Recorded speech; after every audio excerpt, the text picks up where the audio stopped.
Hello, dear listener.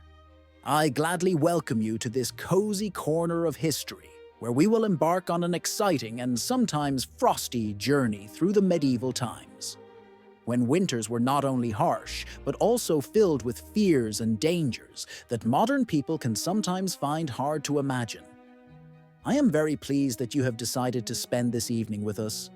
Whether you are comfortably wrapped in a warm blanket before upcoming sleep, or simply looking for a chance to relax and listen to an engaging tale immersed in the past. The times we will discuss were filled with challenges, threats, and trials, dangers that sometimes seemed insurmountable.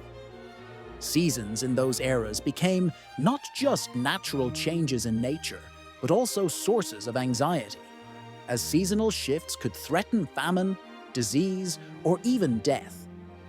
Imagine a small village in Europe where, with the approach of autumn, the last leaves fall from the trees and the sun slowly sets behind the horizon. Its weak, dim rays are unable to warm the cold air that has long penetrated every corner. Fields covered with frost and a white blanket crunch under the footsteps of travelers walking along winding paths adorned with an icy crust. When the first snowflakes are carried by the wind, winter cold becomes an inseparable part of life in that world, turning the daily struggle for survival into an unending, sometimes exhausting battle. The piercing cold gradually hardens everything around, taking root in the earth and entangling every reliable shelter. Soon, the entire landscape is covered with a layer of snow, and rivers, if not completely then partially, turn into icy mirrors. Compared to our modern conditions, in those times there was neither a centralized heating system nor spacious, well-insulated homes suited for today's winter frost. Warmth in the house was a luxury for the few, and only the wealthiest and most influential could dream of it. But of course, history was not always so harsh and merciless.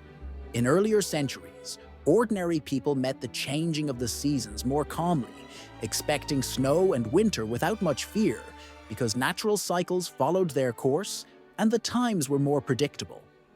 However, over time, the climate began to change and a new climatic phenomenon appeared on Earth, the so-called Little Ice Age. It started at the end of the 15th century and continued almost until the mid-19th century. This long period was characterized by lower temperatures than before, and especially harsh winters, which could surprise even those accustomed to the cold. The causes of this global cooling remain unclear to this day. However, numerous evidence points to its significant impact on daily life. Part 2 of 50. Harvesting became increasingly difficult because each year it was harder to preserve the crop, and winter winds, growing stronger, brought cold and destruction. Scientists are still divided in their opinions about what exactly caused this climate shift, but one of its most striking signs of brutality was the so-called cold snap, which lasted 4 years after the start of the 15th century. During these winter months, temperatures dropped so low that water in rivers and lakes froze completely over with a solid layer of ice. In London, for example, the Thames River turned into a vast icy corridor, along which people could walk easily, and shops opened directly on the ice. Fires were lit in the city centre to keep warm, while fishermen and merchants displayed their goods right on the icy surface, creating an extraordinary scene reminiscent of a bright winter show. This period was an incredible and even fantastical spectacle, but it also brought numerous suffering and hardships for those living through those harsh years. In the coldest and most brutal year, when the entire world seemed to turn into an icy kingdom, even unusual things found their quiet corners amid these trials. For instance, young Isaac Newton, then still a student at Cambridge University, was forced to return to his farm located nearby. During the frozen and prolonged winter season, while sitting by the fireplace, he discovered that he had much more free time for reflection and studying the mysteries of the surrounding world. It was precisely during this essentially forced pause that he began developing some of his greatest ideas, laying the foundations for future sciences in mathematics and optics. Who knows how many more geniuses could have been hidden within the long winter nights and cold winters, if not for the harsh conditions of that era. This serves as a reminder that even in the darkest and hardest times, the human spirit invariably seeks light and hope. In the Middle Ages, winter months were often seen more as a test than as a time to comfortably enjoy white snow and winter silence. For most people living in those distant times, winter was a period simply to endure, rather than one to be met with joy and pleasure. Only the wealthiest and financially secure could afford full-fledged winter joys, such as cozy evenings by the fireplace or winter excursions, which peasants and the poorest classes could only dream of. Some of them prepared in advance, stockpiling warm woolen clothes, enough firewood to keep the fires burning, and essential food supplies to survive long months of hunger and cold. But for most peasants and workers, who formed the backbone of the population at that time, everything was quite different. Imagine waking up every morning in a small, modest one-room hut. The air is thick with the smoke from the crackling fire inside the stove, and your breath turns to steam as you carefully get up from a straw mattress. Part 3 of 50. You try not to wake the family members huddled together in search of warmth, as cold seeps through every crack in the walls, causing pain and numbness in the skin and fingers. If fortune has smiled upon you, breakfast awaits with a modest portion of porridge or a few dried, stale bread pieces. The food supplies left over from the last harvest are slowly running out, and you thoughtfully realize that many more harsh winter months lie ahead, bringing not only cold, but also a greater scarcity of food. The cold also grips the domestic animals. Their fur becomes tangled, and their breath frosts in the icy air as they press close to each other in the warm, albeit cramped, barn. Time passes, and in the evening, you head into the forest for firewood, the most important and challenging task during the winter months. It is heavy and exhausting work. Your hands quickly develop cracks, the skin becomes rough and chapped, and the cold cruelly bites at your fingers. But without this fuel, your family's day will end without warmth, and the nights will become unbearable. You think of your children. Their small faces, distorted by hunger and cold, remind you of life's fragility, and a growing resolve takes root within you not to give up, but to continue fighting for each of them. For a people who have lived for thousands of years in the Middle Ages, the constant struggle for survival was the usual rhythm of life. Every minute awake was filled with battling harsh conditions and trying to preserve at least some trace of warmth and life. Nevertheless, even in such difficult times, people found points of support, moments of resilience, and outlets that could bring temporary relief from hardships. The connection with nature played a central role in their culture and daily life. Seasonal changes were accompanied not only by weather variations, but also by numerous rituals and festivals that gave life a special meaning. Even amidst the winter cold, vibrant signs of festive life energy persisted. One such bright moment was the Feast of St. Stephen, celebrated on December 26th. On this day, people temporarily forgot social status and hierarchies. Instead, they reunited in an atmosphere of joy, expressing their feelings and showing sincere gratitude for fleeting moments of warmth and comfort. During this festival, strict boundaries between social classes were temporarily erased. A simple peasant family could find itself in the spotlight, becoming the host of a small but almost ceremonial celebration. In an instant, roles changed. The humble worker was transformed into an honored participant of the festivities, which were filled with lively feasts, fish and meat dishes, aromatic drinks, and merriment. These moments served as bright reminders of the value of human friendship and the unifying spirit, even amid raging snowstorms and frost outside the windows. But perhaps the most enduring symbol of faith and hope during that harsh winter was precisely the feeling of unity. Part 4 of 50. In a world where every day's struggle for survival depended on the strength of the community, such bonds between people became especially important and valuable. Rooted in feelings of family, trust, and friendship, this spirit of unity served as support for many. Imagine a small village covered in deep snow.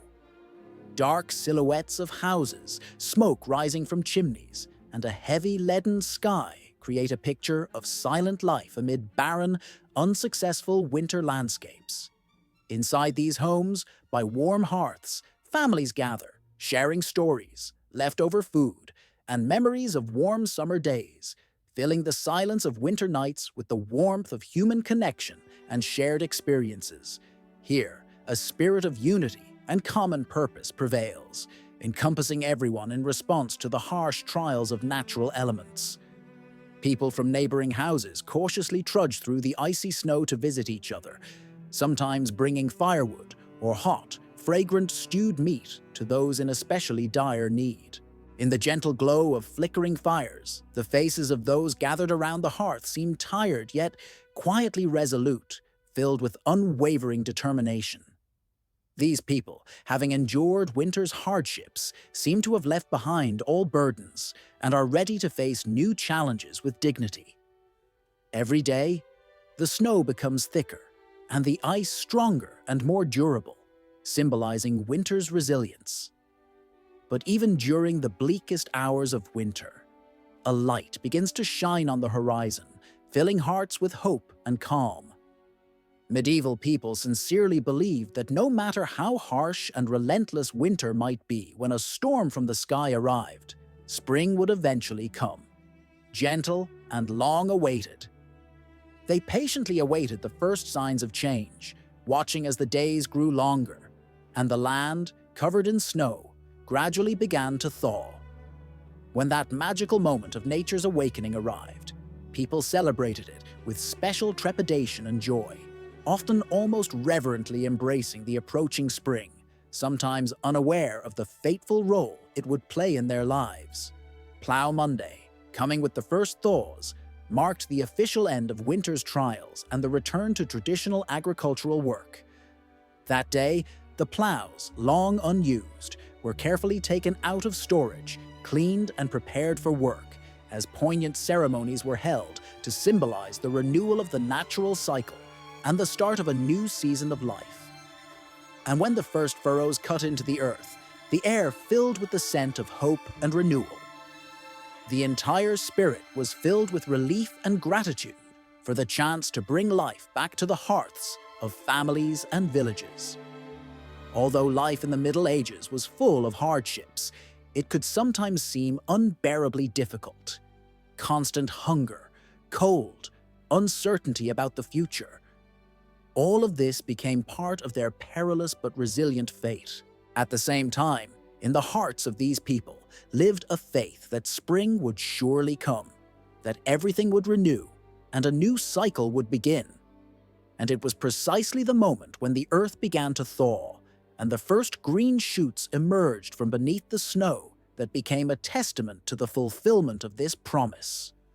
A time of hope had arrived, and the inhabitants greeted it with reverence, feeling that all their effort and patience had not been in vain. In their world, full of challenges, unexpected calamities, and hard days, people did not lose faith in a real miracle: the coming of spring, which brings bright changes and new opportunities. They found strength to endure the harsh winter thanks to an inner sense that after every dark and cold period, dawn would inevitably arrive. Their resilience became a legacy passed down from generation to generation, reminding us of the incredible power of the human spirit and the capacity to maintain hope in the hardest times. And if one day you feel the cold penetrate your heart like wings on a winter day, stop for at least a minute and remember those who lived before. Imagine their struggle for warmth, for bread, for survival. Recall their joys and sorrows, their hopes and triumphs. It is this invisible inner spirit which helped our ancestors endure the harshest winters that remains the most important lesson for us.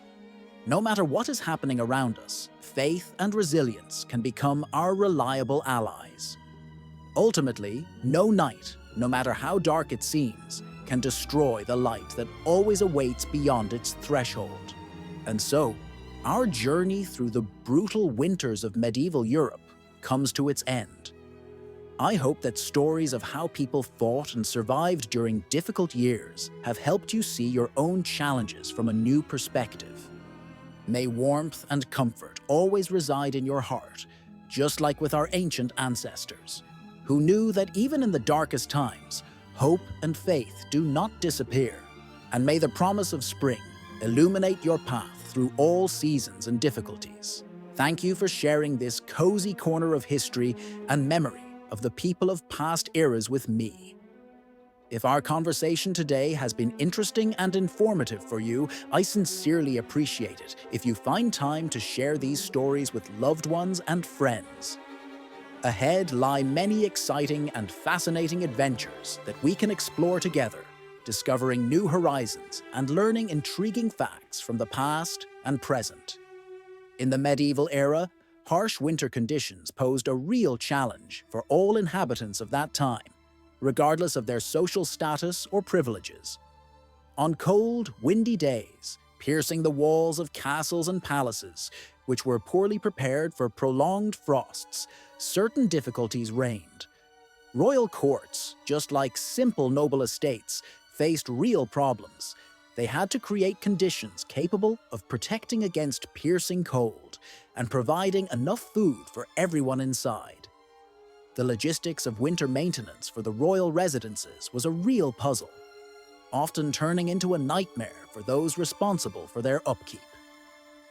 Firewood, which had to be stockpiled in advance, was the only way to keep the fire burning, providing warmth and comfort within the stone walls. Maids and kitchen staff worked tirelessly day by day to preserve supplies of meat, grains, and vegetables that could sustain the court and its inhabitants for long months, especially during poor harvests when fresh produce was scarce. Constantly patching cracks and gaps in the walls, the servants tried to keep out the fierce cold, but even the most thorough preparations often proved insufficient against the onslaught of winter frosts. One of the touching and tragic stories recorded in the chronicles of a very different era tells of the mournful fate of a medieval queen who perished from the cold right within her palace walls. Documents state that Queen Elizabeth of Hungary was found frozen in her bed on a very cold January morning, December 26, 1326. She became a victim of an impenetrable, seemingly fortress-like castle that was supposed to be her shelter and protection. Such dark and tragic fates confirm a disturbing truth. Even in the darkest and hardest times, death could creep in unexpectedly, casting a shadow over the medieval world, especially during the dark and harsh winter months. Despite the merciless force of nature, the human spirit continued to fight as if nothing had changed, finding reasons for hope and refusing to break beneath the weight of circumstances. For most ordinary people, this faint glimmer of faith in better days was most evident during the celebration of St. Stephen's Day, which fell around December 26th. This day became a short but highly anticipated break in the chain of hard labor and constant deprivation faced by peasants throughout the winter season. It offered a rare opportunity to divert oneself from endless worries and, at least for a while, relax, feel joy, and experience the warmth of human connection. The central tradition of this holiday was an ancient custom called misrule. On this special day, a ceremonial inversion of social order took place, where everyday roles were turned upside down. An ordinary villager or townsfolk could become the Lord of Misrule, gaining temporary authority to organize entertainments and laughter among the people, as well as to issue playful and humorous edicts to their superiors. Although this role reversal lasted only one day, it gave all participants a chance to feel liberated from strict rules and everyday norms, allowing them to release tension accumulated over months of hard work and numerous grievances related to peasant and feudal life. In a strict feudal system where the boundaries between lords and vassals were traditionally well-defined and unbreakable, such a day of joy became a special event eagerly anticipated by both adults and children.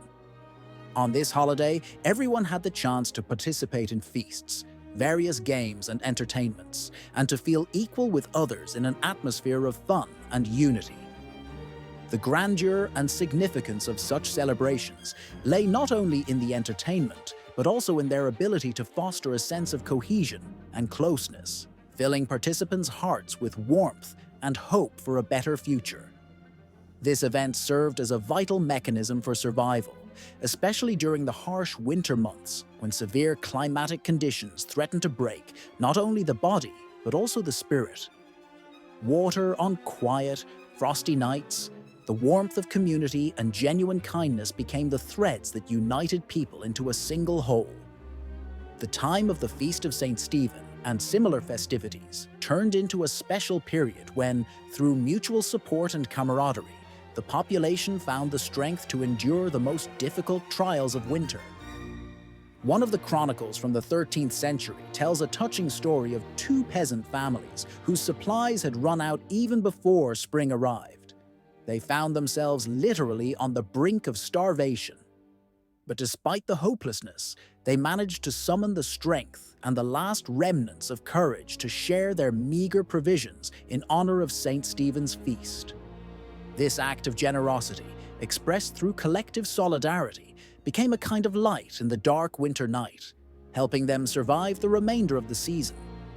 During cold months, extended hands, whether helping a frostbitten traveler or offering a trembling widow an extra piece of firewood, could turn out to be the last and fateful contribution in their fight for life.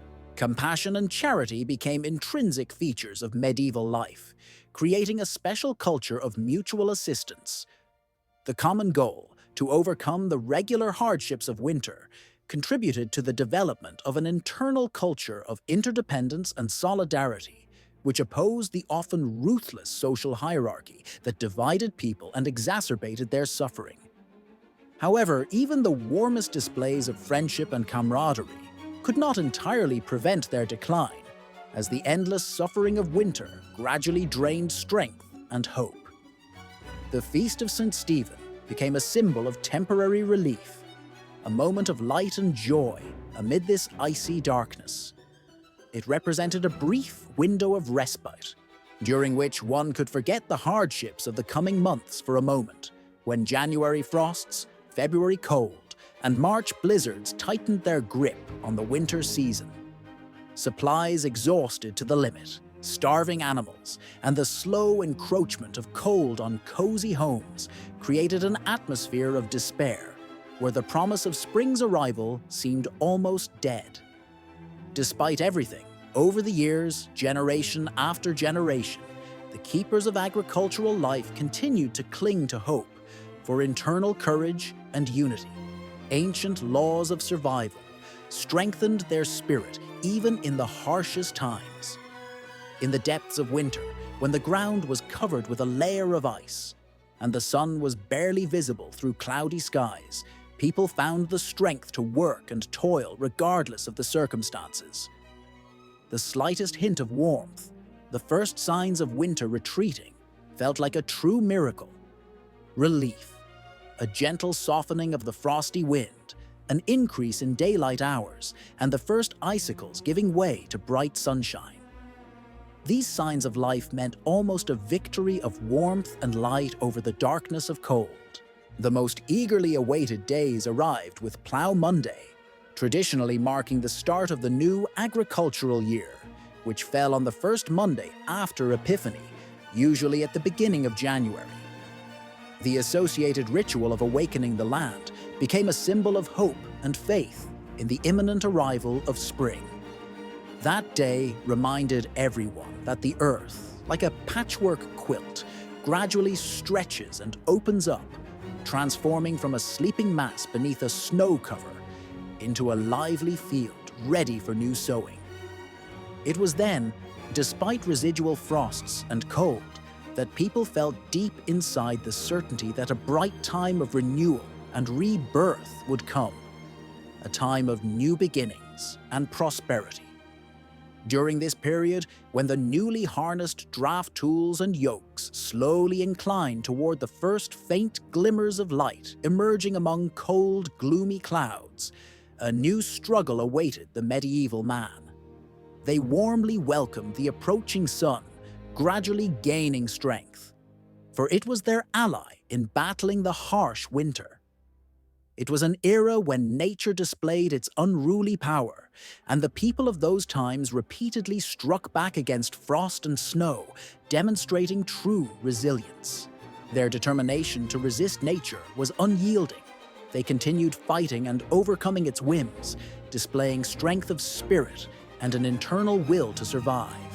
Today, in a world where warmth is provided by central heating, cozy electric blankets, well-insulated storage facilities, and reliable infrastructure, it's hard to even imagine the indomitable resilience required by our ancestors to endure the endless suffering and deprivations of long winter months. Winter is truly an impervious and severe season, one that does not tolerate the faint-hearted. And today, when we are in warm comfort, we often do not think about how difficult and dangerous the trials our distant ancestors faced truly were. Their struggle for survival resembled a real battle with nature itself, for even the smallest inconveniences, train delays, rainy weekdays, seemed insignificant compared to what these people endured. Then they were forced to exert all their strength, show personal resilience and unwavering will just to stay alive. Their ability to find moments of shared joy, support each other, and maintain hope even in the darkest times seems almost superhuman compared to our current feelings of comfort and coziness. Their capacity to survive, and sometimes even rejoice in life despite the devastating effects of winter, speaks to the indomitable spirit that lies within every person. The ability to see light even in the deepest darkness is a testament to the invincible inner energy slumbering in each of us, awaiting its moment. Inside us, there is something ready to awaken as soon as it hears the call of difficulties and trials. When our modern dissatisfaction, associated with minor inconveniences, delays in transportation, rain, or wind, begins to irritate us, it is important to remember people who once had to fight icy hardships, armed only with the strength of spirit, friendly support, and inexhaustible hope. Perhaps this reminder will help us activate the hidden reserves of resilience and patience that can be found deep within. As we settle into our warm beds with gratitude and awareness of our own blessings, let us remember those who battled fierce frosts, relying solely on their strength, faith, and unwavering hope for a better future. Every new year, arriving with a renewed beginning, marked the return of life to the seasonal rhythms that repeatedly engaged all inhabitants of medieval society. Short but very cold days, with their long, frosty nights, created a special atmosphere of this season.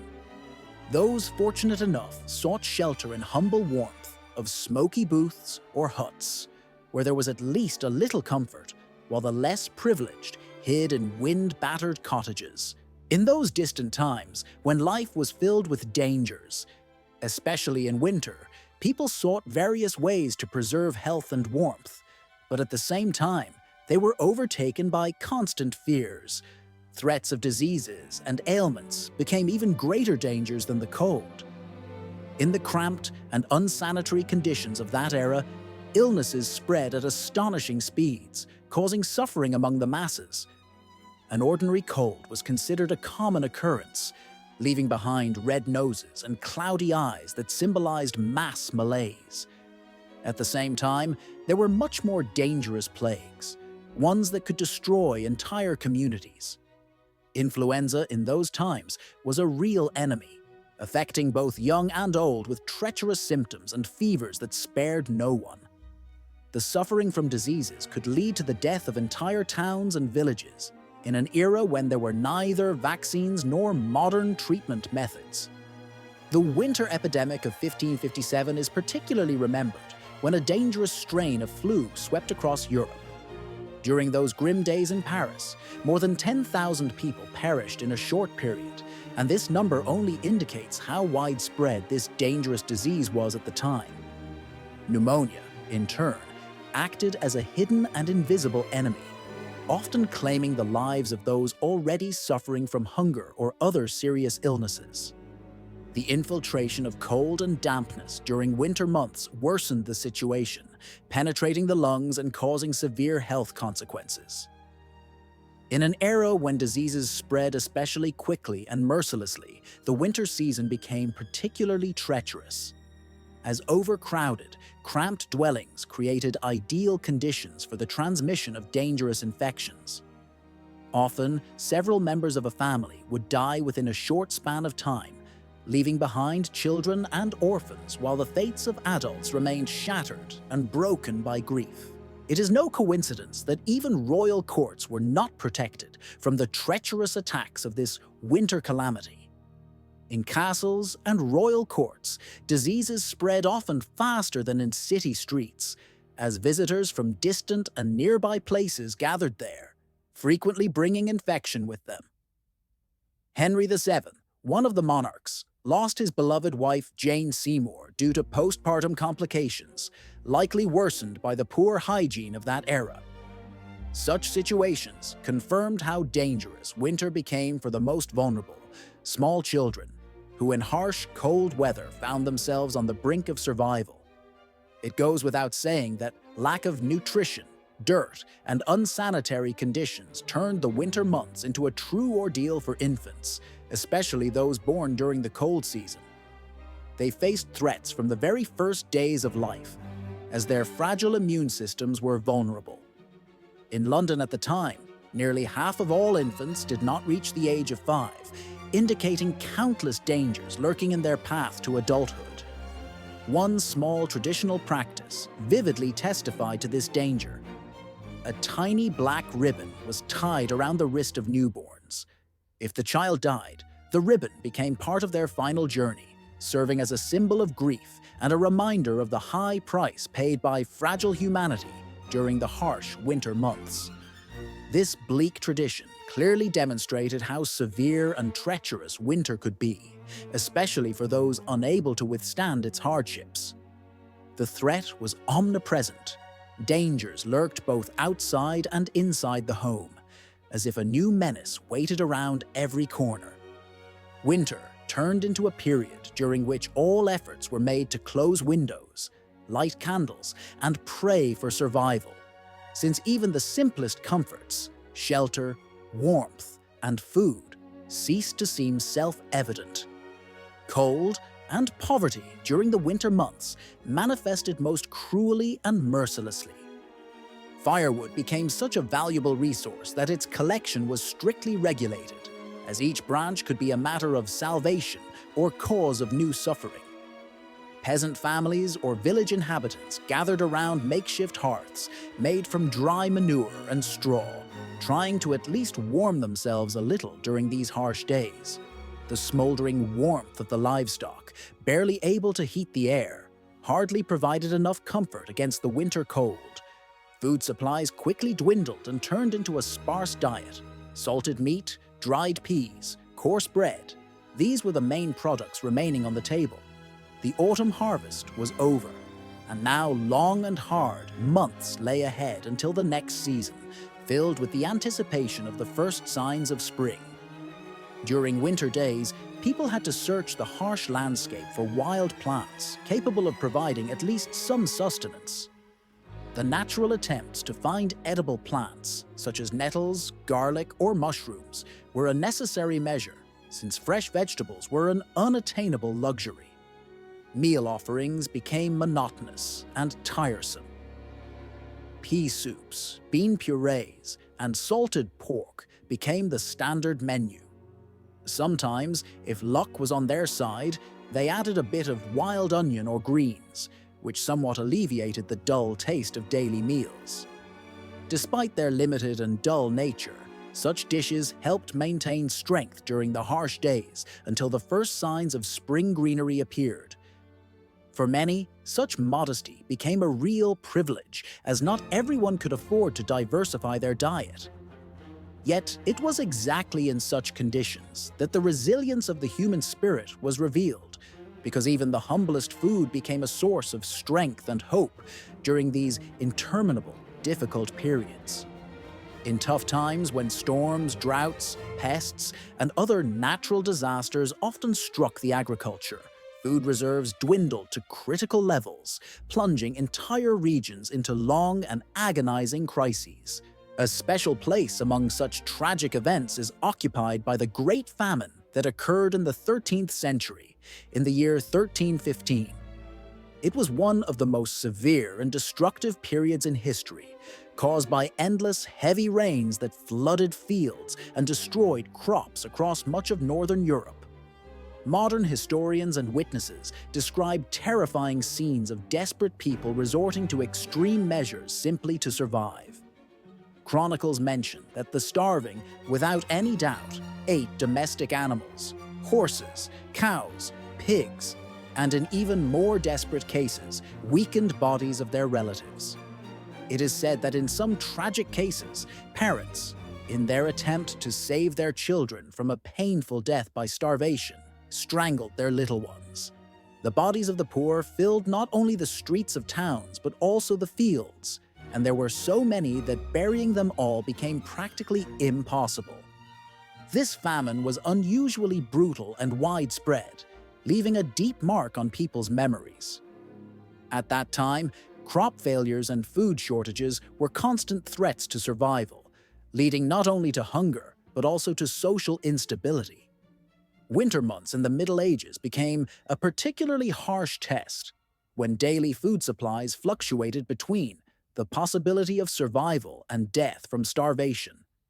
During such periods, people tried to avoid going outside, fearing that the situation might worsen sooner than expected.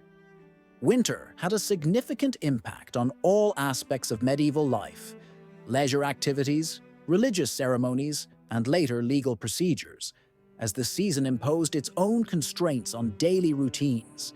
The cold season, with its frosty mornings and heavy snows, changed many facets of existence, dictating rules for survival. Socially, winter became a time of special unity. People turned to their loved ones and friends for support and warmth in their hearts.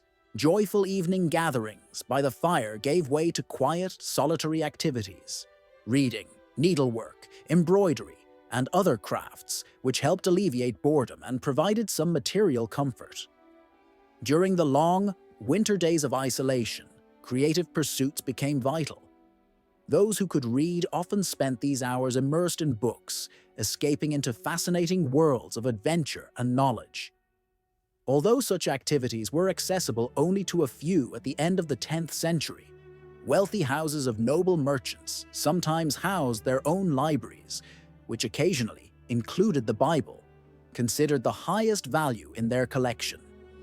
Our family also had its favorite stories related to Robin Hood, or tales of unusual visitors, adding comfort and warmth to long winter evenings. Only prosperous people could afford to own lush, illustrated volumes, as the value of such books was understood mainly by connoisseurs and collectors, bibliophiles. A person who could read often read aloud for the whole family, turning shy reading into an engaging shared experience and entertainment. Winter periods offered an opportunity to share treasured stories about knights, daring adventurers, and unfortunates in love. Stories about King Arthur's knights were especially popular. Their complex plots, noble goals, and moral lessons helped listeners escape beyond the modest confines of their winter refuge. These fairy tales and legends became sources of inspiration and comfort for the people. But it wasn't only reading and storytelling that made the harsh winter days more bearable. Gambling, especially dice games, gathered many participants. Their excitement often led to heated debates, disputes, and even depleted wallets. Such entertainment was popular despite its dangers and added a touch of thrill and risk to winter life, making dreary days a little more exciting and colorful. In the days when winter covered the land with frozen shrouds, the clattering of dice and the ringing of small cubes could be heard loudly in lively taverns and spacious halls, as fate could turn for better or worse, determining entire fortunes. Alcohol remained one of the most popular and sought-after entertainment options during the cold season. Ale, rich wines, and fermented beverages all warmed not only the body but also the soul, helping people to forget their worries or relax after long winter days.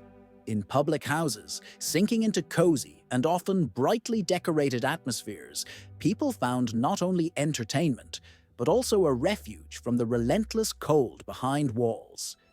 Intoxication often made individuals more talkative and less controlled in their actions, which led to lively conversations, songs, street noises, and sometimes bursts of anger, or even drunken fights. However, despite daily amusements and merriment, the winter season did not exclude opportunities for spiritual and contemplative pursuits. During this time, the church held a special place in everyone's heart, as the winter months became a time for people to seek higher powers, engage in reflection, and deepen their faith. When the agricultural cycle ended with the completion of seasonal work, everyone had more time for prayer, repentance, and good deeds. Traditional Christmas mysteries and theatrical performances became part of the celebrations, filling homes with festive smiles and light. Yet as winter drew to a close and the cold intensified, spiritual reflections grew a bit more serious, and faith took on greater significance. Pious believers embarked on pilgrimages to holy sites, braving harsh weather conditions to demonstrate their devotion and deep faith. At the same time, others preferred to spend hours in silence and solitude within church chapels, counting prayer beads and contemplating eternal spiritual values, seeking shelter from the biting winter cold. Charitable acts also played a vital role in winter life. Helping those in need was regarded as a sacred duty for every Christian. The 7 acts of mercy outlined in teachings: feeding the hungry, giving water to the thirsty, providing shelter to the homeless, clothing the needy, caring for prisoners, comforting the sick, and burying the dead, became important contributions to maintaining good neighborly relations. Under conditions of acute scarcity and constant hardship, even the simplest gestures of kindness took on special meaning, giving people strength and hope. However, not everything was peaceful and bright. Bitter winter frosts often revealed the darker sides of human nature. Occasionally, the number of crimes increased as people became more desperate, and opportunities for theft grew more accessible. In narrow neighborhoods and enclosed spaces, tensions rose, often leading to outbreaks of aggression, conflicts, and violence. The medieval justice system proved unprepared to respond quickly to the rise in crime during the winter months. Investigations were delayed due to bad weather, and the accused were kept in damp, overcrowded prisons. Punishments were often quite severe: fines, beatings, executions, all awaiting those caught by the law. However, despite these harsh realities, the human spirit continued to fight and found strength in small joys. During these difficult days, people found solace in seemingly insignificant pleasures. In the warmth of their family hearths, in kind words, and in the hope for an early spring. The distant promise of warmth and the bright days of the season gave them energy and strength to overcome even the coldest nights and harshest frosts. The extended bright days of February brought much-awaited relief. Even the coldest and most gloomy nights seemed less hopeless. During this time, one of the most significant holidays approached: Valentine's Day, celebrated on February 25th.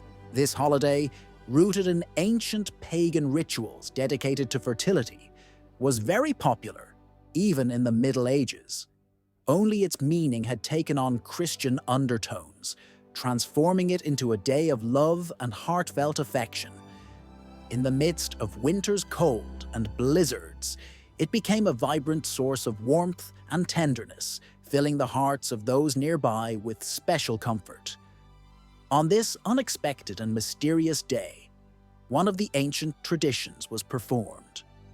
Fortune-telling for Valentine's names. Originating in the 10th century, this practice brought lovers together and created an atmosphere of anticipation and romance. Young girls and boys eagerly approached bowls containing small slips of paper, predictions revealing the fate of their love in the coming year.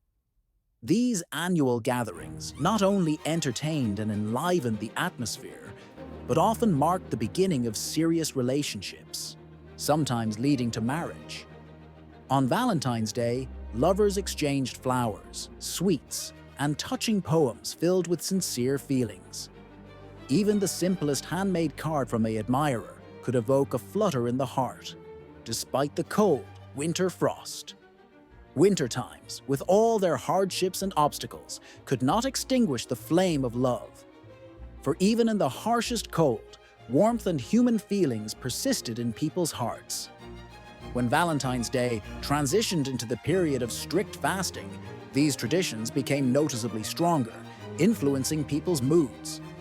Yet over time, it became clear that the worst trials were behind us, and new, bright, and joyful days awaited.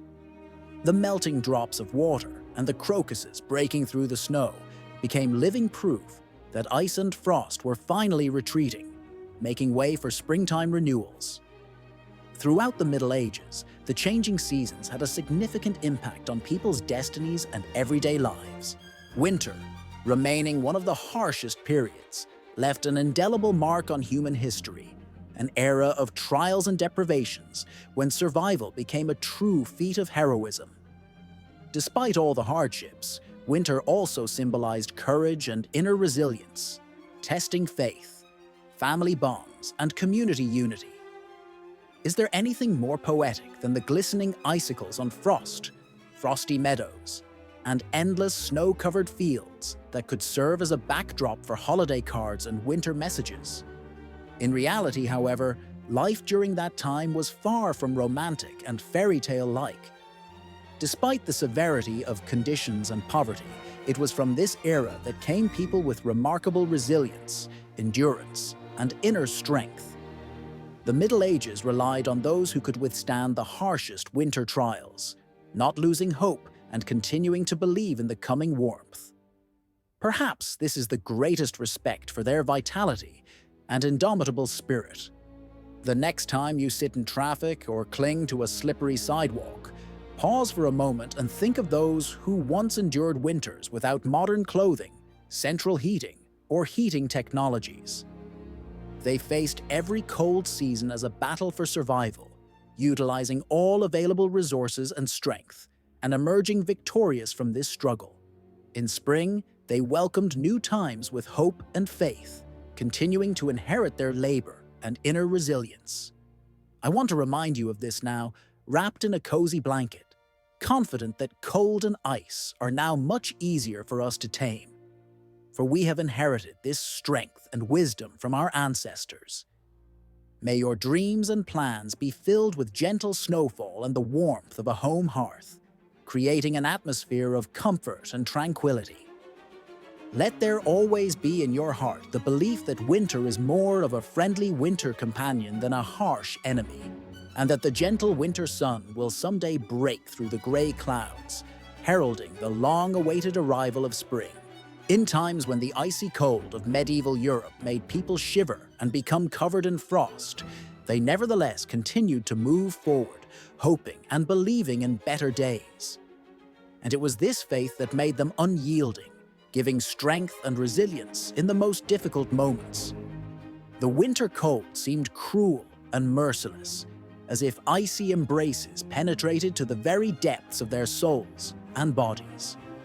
For poor peasants, it was especially severe because even during those summers when their woolen clothing seemed too heavy and they exhausted themselves under the scorching sun, now it became an almost useless shield against the invisible yet piercing cold. Their tattered, worn woolen garments, trying to protect them from the relentless winter wind that cut through everything, seemed powerless.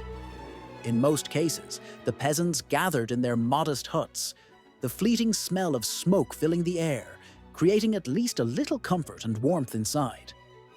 There, sheltered from the cold, people felt the heat of the fire, its soft crackling and yellow-orange glow, always evoking a sense of gratitude for this small but precious warmth. Their breath in the cold air turned into light puffs of steam, slowly melting away in the frost. Even the animals, also suffering from the winter cold, faced their hardships. An old draft horse, barely visible with its rough ribs protruding from under a thick, long, untrimmed coat, dreamed of the warm July sun and lush green grass, long forgotten. The dairy cow, heavily burdened with small calves, quietly wheezed and lamely mooed, feeling the cold drafts seeping through the cracks in the wooden walls of her barn. Even the cats, accustomed to their delicate stubbornness, now appeared less haughty than usual. Their habitual disdain for the surrounding world was replaced by hunger and the frostbitten, frosty whiskers covered with hoarfrost. Yes, winter was truly a test for the simple people of the Middle Ages because everyone, whether peasant or noble lord, felt its cruel power firsthand. Magnificent castles, despite their luxury, were no exception. Their thick walls and tall towers seemed to only slightly soften the cold that penetrated everything to the very last crack. Ah, how often noble ladies and gentlemen, wrapped in rich furs, sighed in their spacious halls with complaints, when even their expensive silk dresses could not protect them from dampness and cold, which seeped through cracks and gaps. In castle kitchens, huge pots simmered with hot meals, trying to warm the hearts and bodies of those living within the castle walls. They desperately strived to provide constant warmth and comfort, because anyone who had once endured the horrors of winter knew how treacherous and cruel it was. It is said that once King Henry II, suffering from the cold gusts of winter wind, in a fit of despair, burned an entire chair. To ease his suffering a little and to warm himself for a moment. His servants, witnessing their monarch's behavior, were in complete confusion, realizing that their ruler's anger could flare up and spread if he continued to freeze. For both peasant and king, winter seemed endlessly cruel, like a ruthless machine devouring and stripping away strength and hope. The only comfort during the winter months was rare festivals and solemn days, short but bright islands of joy, when people clung to the last chance to feel happiness and warmth. These moments became for them islands of hope, which they held onto like drowning people clutching a makeshift lifebuoy. The most anticipated and significant celebration was the Feast of St. Stephen, held on December 26th. On this day, amidst joyful bustle and merriment, people forgot their hard daily struggles, turning it into a celebration filled with astonishing turnabouts and extraordinary changes in their destinies. According to ancient tradition, on this day, a peasant could become a king, even if only for a brief festival. In this official or symbolic royal status, he became the ruler of his subjects, albeit in a game, not in reality. One can imagine the loud sounds of laughter, sharp explosions, and cheerful noise as the most modest among the attendees, with an ironic smile and light mockery, issued commands to his neighbor or local baron on this glorious day. In those moments, all rules and hierarchy easily gave way, yielding to shared joy and unity. It was a time when the cold heaviness of winter seemed to retreat, dissolving into the bright, glowing flames of fire and castle walls filled with extraordinary merriment. However, all good things must come to an end. The festive celebrations quickly concluded, and the harsh, uncompromising reality of winter life returned once again. People turned back to their homes, to their daily routines and cares, while the brisk wind outside the windows seemed to mock and jeer at the short warmth of human whims. The battle with the stubborn and merciless winter resumed and continued, demanding incredible effort and resilience from people. Even in the most severe winter months, they found within themselves the strength to endure hardships and show remarkable patience and compassion towards others, not succumbing to the relentless elements. For each of them harbored a spark of hope and faith in the arrival of warmth and life. During those days when many felt exhausted and drained, neighbors displayed special kindness, sharing their scant supplies with those in even worse conditions. These acts were vivid expressions of true generosity and humanity, which even the cold winter frosts could not extinguish. Imagine this. Once, a resident of York named Matilda, possessing only a worn old cloak, decided to give it to a poor woman trembling from cold on her long, exhausting journey home. When asked why she was relinquishing her only protection against the harsh cold, she simply smiled and gently replied, "The warmth of human kindness is a fire that never goes out." Such pure and selfless nobility became their secret weapon. They, like an invisible shield, fought against the merciless winter chills that tried to seize their bodies and hearts. Although the frost could freeze their fingers and noses, it could not overshadow the inner light, that endless fire, a symbol of spring and life, that blazed in their souls. People endured, resiliently bore all hardships, and ultimately achieved their inner victory, even over the harshest and most ruthless season. The first green buds on the spring branches became not just an anticipated natural phenomenon, but a true symbol of human resilience and unbreakable spirit. Today, as we wrap ourselves in warm blankets and enjoy the coziness of home warmth, it is worth remembering the hardships and victories of our ancestors during the medieval era. In their constant struggle with nature, despite weather whims and natural disasters, they created a legacy of resilience and courage that still warms the heart today. Cold winds still rage outside our windows, trying to break through, but we can find strength in the memory that our ancestors, armed only with a single cloak and unwavering spirits, managed to withstand the bitter cold. Therefore, we too are capable of resisting any frosts and hardships. At last, the long-awaited spring has arrived, and the icy hand of winter begins to retreat, making way for warmth and light. People of the Middle Ages eagerly awaited this moment, the return of warmer days. They endured months of harsh cold, tightly united in small, cozy rooms where their stomachs rumbled from the sparse winter diet. But each day, the sun rose higher, and the first bright gleams shone on the melting snow. It was a true feast for the eyes and soul, a sign of approaching warmth and new opportunities. People gradually emerged from their winter slumber as if waking from a dream. Sleeping bears, growling and stumbling, began to come out of their secluded dens, squinting at the bright spring sun. Children burst out with joy. They ran out of houses to enjoy the fresh air, which, unlike the cold winter winds, was light and invigorating. They romped on the muddy ground, laughing and marveling at the crocuses piercing through the loose soil, the symbols of new life.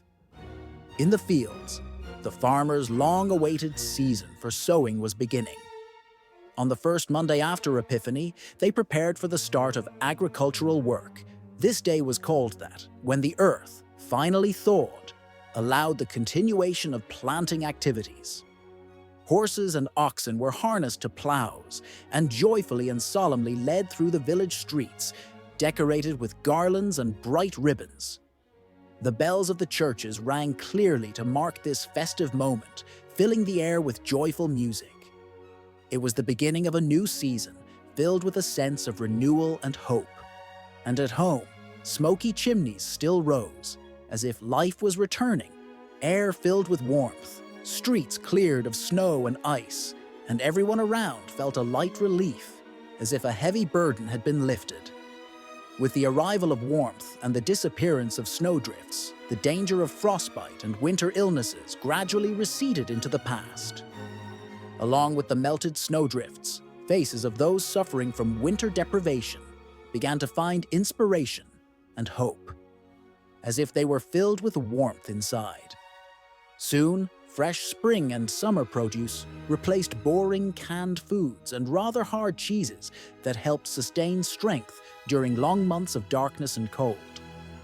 The modern perception of this period perhaps diminishes its importance and scale, as it's hard for us now to imagine how significant this seasonal transition was. We might complain about muddy and treacherous roads, lament losing time when clocks are moved to summertime, and all of that seems insignificant when we think back on those times. For our ancestors living in the Middle Ages, the arrival of spring brought real trials, which were seen as a sign that life was continuing. Exhausted from a long, cold winter, they perceived the first signs of warmth and greenery as symbols of inner rebirth and renewal of the world around them. New hopes were born in their hearts, that they had endured hunger and illness through the winter, and that new life and light were returning to their homes. Branching trees covered with green foliage served as a visible symbol of this inner transformation and the rebirth of an entire era. People felt their hearts fill with renewed vitality as the warmth and bright sunlight returned. It was as if they were being reborn from within. These emotions did not fade away forever. They are still vividly echoed today in folk songs and poetry, which have become an integral part of cultural heritage. One such song, characterized by a lively and cheerful mood, is a celebration of nature and renewal. The cuckoo sings, seeds sprout, onions swell, and the forest awakens. This expresses the lively and sincere joy that flows from the simple words of this melody, filled with memories of spring awakening. Beneath this lies more than just a description of nature. It is an expression of deep gratitude for the return of life and the opportunity to feel warmth and light once again. That is exactly how our ancestors, who lived many centuries ago, demonstrated remarkable resilience, courage, and cheerfulness in the face of harsh conditions. They overcame every winter, strengthening their minds and bodies, relying on close bonds within their communities and supporting each other. At a time when the sun and bird songs dispelled the bleak winter silence, people felt true relief and joy, understanding that they could finally enjoy the light of life returning to their homes and hearts. Today, when we are wrapped in warm blankets and listen to the cold snowstorm pounding outside, we should remember those who lived long before us. They greeted the spring dawn with unwavering perseverance and vigor, forging a path through snow and winter storms, trusting only in their inner strength and their connections with relatives and neighbors. For them, the awakening of nature was not merely a change of seasons, but a victory of life over death and cold. Loyalty to these principles and resilience evoke genuine admiration from contemporaries. How they fought through harsh winters, winning small but vital battles for survival. Their example serves as a vivid reminder that even in the most difficult times, it is necessary to maintain faith. In challenging situations, strength can be drawn from interaction, mutual help, and a sincere desire to keep living. And if people of that era, despite hardships, could greet spring with a light heart, then we too, under any trials, should seek sources of hope and comfort to find inner peace and strength. Spring will come again, sunbeams will illuminate our path, and the world will once more be filled with birdsong.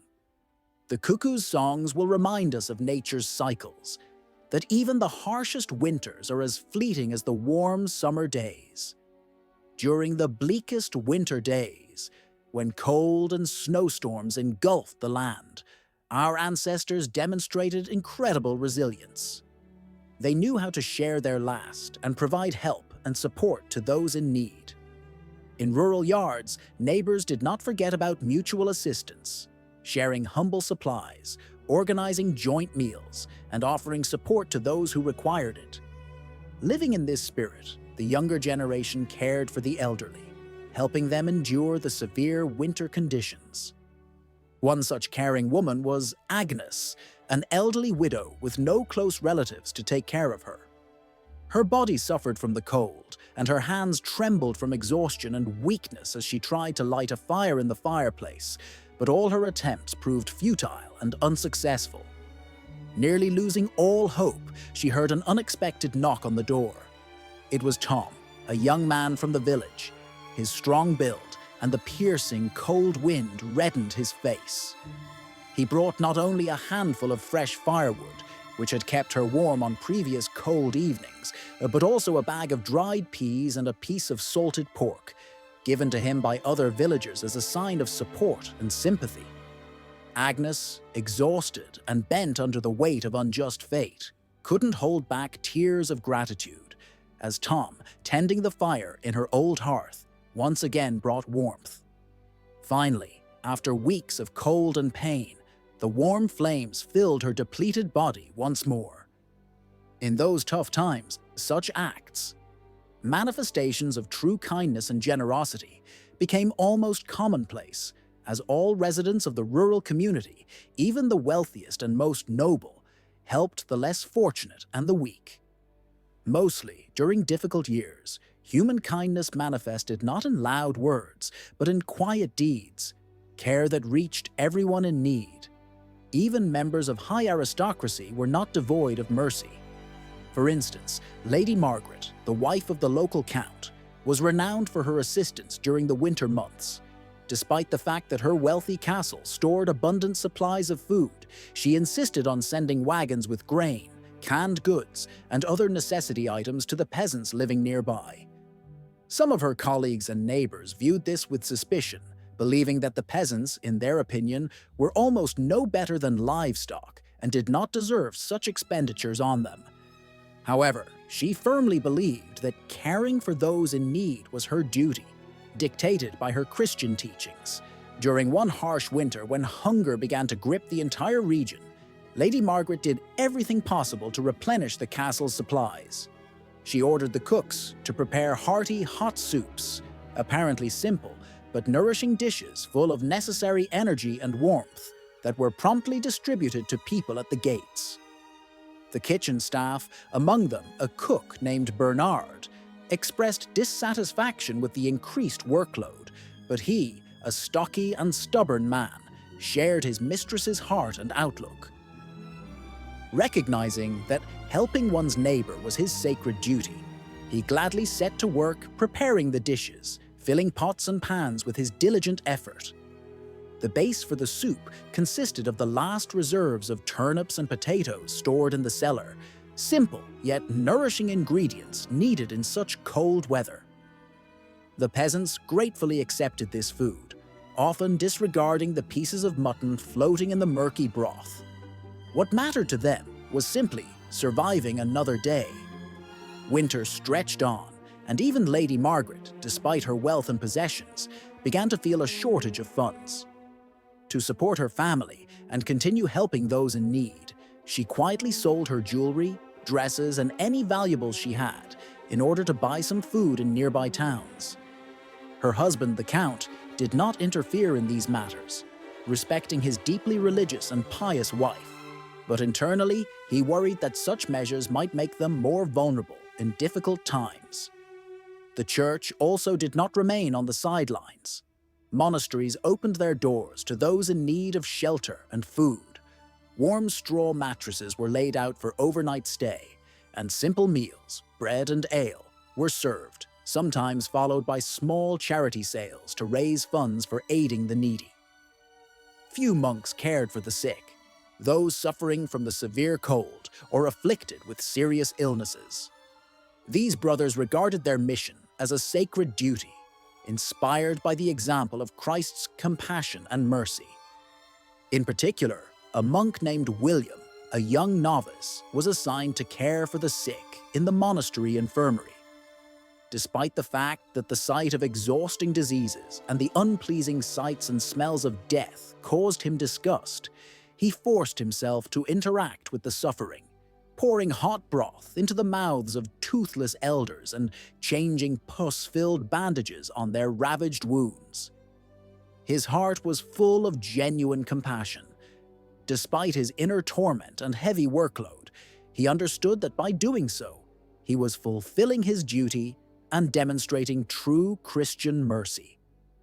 With tears and fervent prayers, he appealed to the heavens, asking for strength to help him endure this difficult ordeal and for protection so that his fate in life would spare him the harshest suffering of winter days.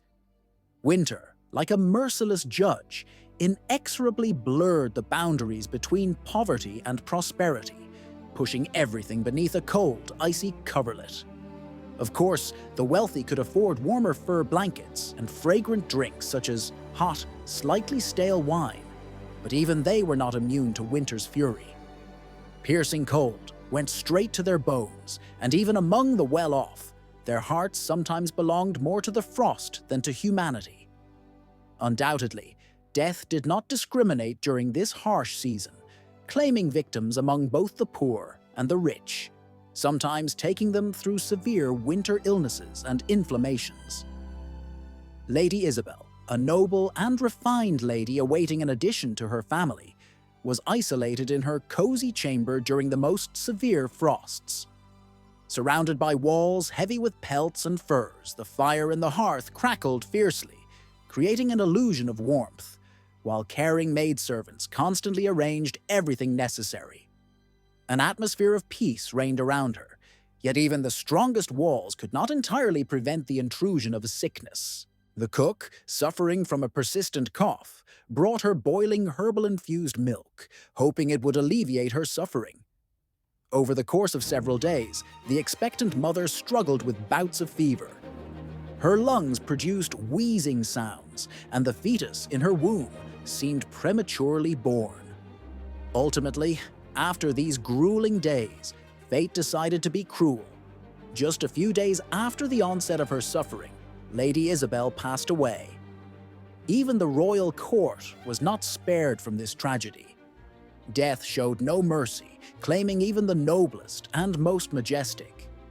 King Henry I, obedient to good and pious traditions, always cared tenderly for his subjects and their suffering.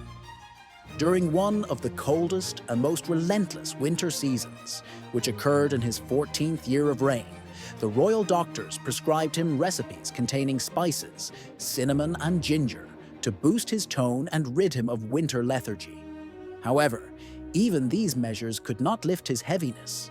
Plunged into deep melancholy, he would still lose consciousness, and his hands could not alleviate the sensation of cold. Rumors surrounded him, suggesting that this weakness was something more than just seasonal depression. Some said it was divine punishment for the ruler's lack of strength. In reality, due to the influence of seasonal changes, even the most powerful king could have fallen ill, not only poor peasants and starving people suffering from cold and hunger. Over time, as the long winter evenings stretched on and the light grew brighter, people began to hope for the arrival of spring warmth. They prayed to God for the earth to dare to thaw, and for the first fragile, timid buds to finally appear on the trees, heralding a new beginning. On the first Monday after Epiphany, a special traditional event known as Plough Monday took place among the folk. On this day, people woke early and made the first symbolic furrow in the ground, which had been empty since winter. This custom symbolized hope for a bountiful harvest, fertility, and prosperity that the coming spring could bring. To attract good fortune, villagers would smear their faces with soot to ward off evil spirits and draw in good luck. Along muddy roads, farmers holding their plows high would pass by, singing cheerful songs, calling the sleeping land to awaken and begin the cycle of fertility.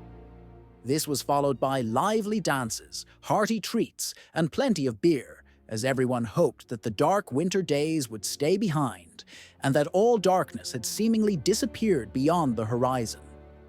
It was a temporary, childish heart of the ritual, a reminder of the eternal cycle of life, the start of a new harvest and hope for a better future.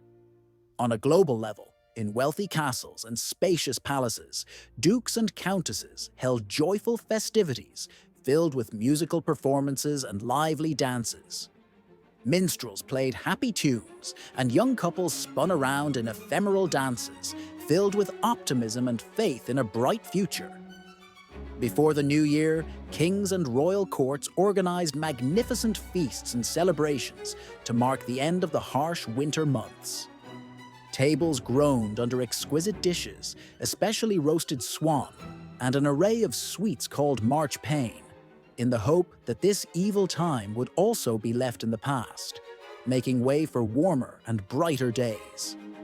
Even the plainest peasant, named Giles, along with his family, personally felt how the weight of worries and fears gradually disappeared when they finally decided to step onto their modest but beloved land. Giles cautiously held a small bag with precious seed, his only hope and pledge of the future, for these tiny grains promised a rich harvest and warm, hearty homes. Meanwhile, on the sidelines, in the borderland between life and death, there was the sorrowful widow Agnes, experiencing her final hour, exhausted and anxious, humming a simple, poetic tune, unfamiliar to artsy refinement, reminding herself that even in the darkest winter days, there is a light of hope. She had endured the winter, in which every moment of hidden pain, lack of food, and cold intertwined with her life, to see another dawn. A testament to the indomitable strength of spirit and belief in better days. Thank God, she said to herself, winter turned out to be very harsh, and this was an undeniable fact. This seasonal suffering brought numerous trials, from hunger to piercing winds, from endless cold to the constant threat of illness and death. But on the other hand, it was precisely during these difficult times that the true resilience and unity of the medieval people were revealed. Gazing into the abyss of winter darkness and despair, they responded with mutual help, endurance, and sometimes even found the strength for genuine cheerfulness and a smile. They understood then one thing: winter is an integral part of the vast and complex cycle of life, and to cope with its severity, it is necessary to unite, show courage, and patience. Just as in a warm house, wrapped in a thick blanket, we sometimes complain about high heating costs or quietly brush off the ice that clings to the windows, our ancestors found ways to overcome the cold from century to century. Sometimes it seems that modern conditions are more comfortable, warmer, and safer, and that all hardships are now a thing of the past. However, it is worth considering how our ancestors dealt with winter hardships without electric blankets, central heating, or quick and easy access to fresh food. Just a simple press of a button or a simple choice. Despite today's conveniences, it is important to remember that the winter troubles of that era often seemed insurmountable, and to look at them with a bit of understanding and respect. Reflecting on those harsh conditions, one can see that, compared to past trials, such difficulties now seem less frightening and more manageable. And perhaps this is the important lesson. Within compassion, charity, and unwavering hope for spring lies a strength capable of overcoming any adversity. These values and approaches help us cope with any life's tests, whether it's a polar hurricane or a global disease. May the coming spring be welcomed with an open heart and gratitude, for even the heaviest snowdrifts will eventually give way to the warmth of the sun's rays. The severity of winter, its cold and darkness, only makes the arrival of the long-awaited spring sweeter and more desired, as it confirms the well-known wisdom: the harsher the winter, the brighter and sweeter the bloom. And perhaps such an idea could be found in a fairy tale, or in the speech of a medieval king who would say, "Let us face winter bravely, so that afterwards, endlessly, we may enjoy the long spring." Thick ice crackles underfoot as one steps through deep snowdrifts. Breath turns into clouds of frosty vapor, and shimmering icicles hanging from rooftops and eaves look at us as if they were wedding crystal decorations. In the village of Ley, where the domina still stands, covered in snow and erased by the traces of winter chill, everything around reminds us of the cold daily reality in which our ancestors lived during the Great Middle Ages. For most of them, winter became a difficult and threatening time, when cold penetrated to the very depths of their souls, and a constant hunger relentlessly lingered nearby. Dark expectations and harsh trials reigned during this season. Poor harvests, shortages of livestock that were meant to feed the family, all of this turned into a daily struggle for survival. Grain supplies dwindled, and drying grasses became their last hope for salvation. In a particularly brutal year, 2014, the medieval English harvest was reduced by about a third due to endless cold spells and storms, demonstrating how severe the winter season could be and how important it was to know how to withstand it. In their desperate situation, people were forced to find any possible means of survival, even if it meant eating straw after stitches from their roofs, or boiling the leather from their old boots to extract fibers that could serve as food. Despite all the suffering and deprivation, they continued working for their lords, performing hard labor, often with insufficient food.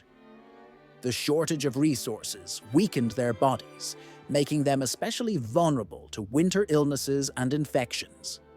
Under such conditions, a cold could easily develop into a dangerous bronchitis or pneumonia, frequently ending in tragedy. The flu, raging across the continent during those years, only worsened the already dire situation, becoming yet another trial for exhausted people. The soil and villages in the medieval era resembled snake rings, entwining both young and old. It was a sight that caused everyone to tremble in their dilapidated, cramped shelters, wrapped in coats and blankets. People, gritting their teeth, pressed close together, trying to preserve at least some warmth in the tight, enclosed atmosphere of their houses, blocked by shutters. But this closeness could not prevent the spread of such perilous diseases as tuberculosis or hepatitis. In the cluttered, stuffy homes, filled with the smell of dirt, unwashed bodies, decaying nocturnal vessels, and stagnant reed beds, infection hotbeds developed, becoming real breeding grounds for disease. For example, in one such house in Suffolk, England, in the 10th century, 13 people from one family, ranging from grandparents to infants, lived together, often indiscriminately held in their parents' arms among skinny chickens and sick dogs. They spent the entire winter in a small, cramped space that could be called more a smokehouse than a home. It was a true miracle if anyone from them survived until spring. But disease was not the only danger during these bleak and long nights. Fires constantly posed a threat. In towns and villages built from wood, danger lurked constantly, since a single stray spark could turn everything to ruins in seconds. The flames spread rapidly, consuming tightly packed buildings standing right next to each other, and claimed many human lives. For example, the Great Fire in London occurred on a cold November night and quickly engulfed the entire city. In narrow alleys, where water from pipes was already freezing, around 3,000 residents died, an enormous number considering the size of the city at that time. Many were left homeless, enduring the relentless cold, which made movement dangerous and often impossible. Winter roads turned into muddy quagmires, and when snow-covered streets and blizzards began to hinder progress, only the bravest risked getting lost or trapped in icy snare, which became even more dangerous than the cold itself.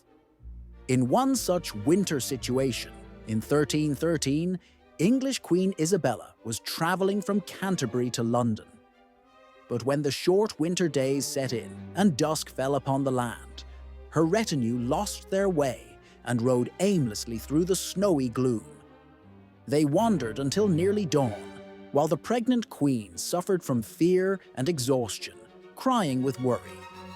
Not only humans and horses endured terrible hardships, but working animals, the oxen and horses fed with difficulty during winter, also suffered. These animals were exhausted and weak from lack of feed, and their breath, forming vapor, dispersed in the cold air as they labored, pulling logs and heavy loads through snow up to their knees. Their hooves cracked from the cold and ice, and their limbs blackened from frostbite, making their work even heavier and more dangerous. Despite the harshness of this era, medieval people found ways to rejoice even during difficult times. For instance, St. Stephen's Day, also called the Day of Gifts, later became a source of hope and joy for many. During this time, donations were collected in churches, huge chests were filled to the brim. The tradition of generously sharing with those in need was widespread, especially in years when lords provided their tenants with food and warmth, though in modest amounts. Even in such winter days, amidst poverty and deprivation, people tried to show kindness and care, for in the heart of winter, despite everything, warm feelings and mutual aid became the most important values. Even during the most severe and testing days of the past, when life was filled with constant dangers and hardships, there were moments that brought people at least a little joy and relief. In such moments, glimpses of merriment could be seen when a simple peasant, whose fate was at the mercy of distant kings and their patronage, transformed into a leader of rebellious, joyful, and loud gatherings. These festivities were not limited to singing and dancing.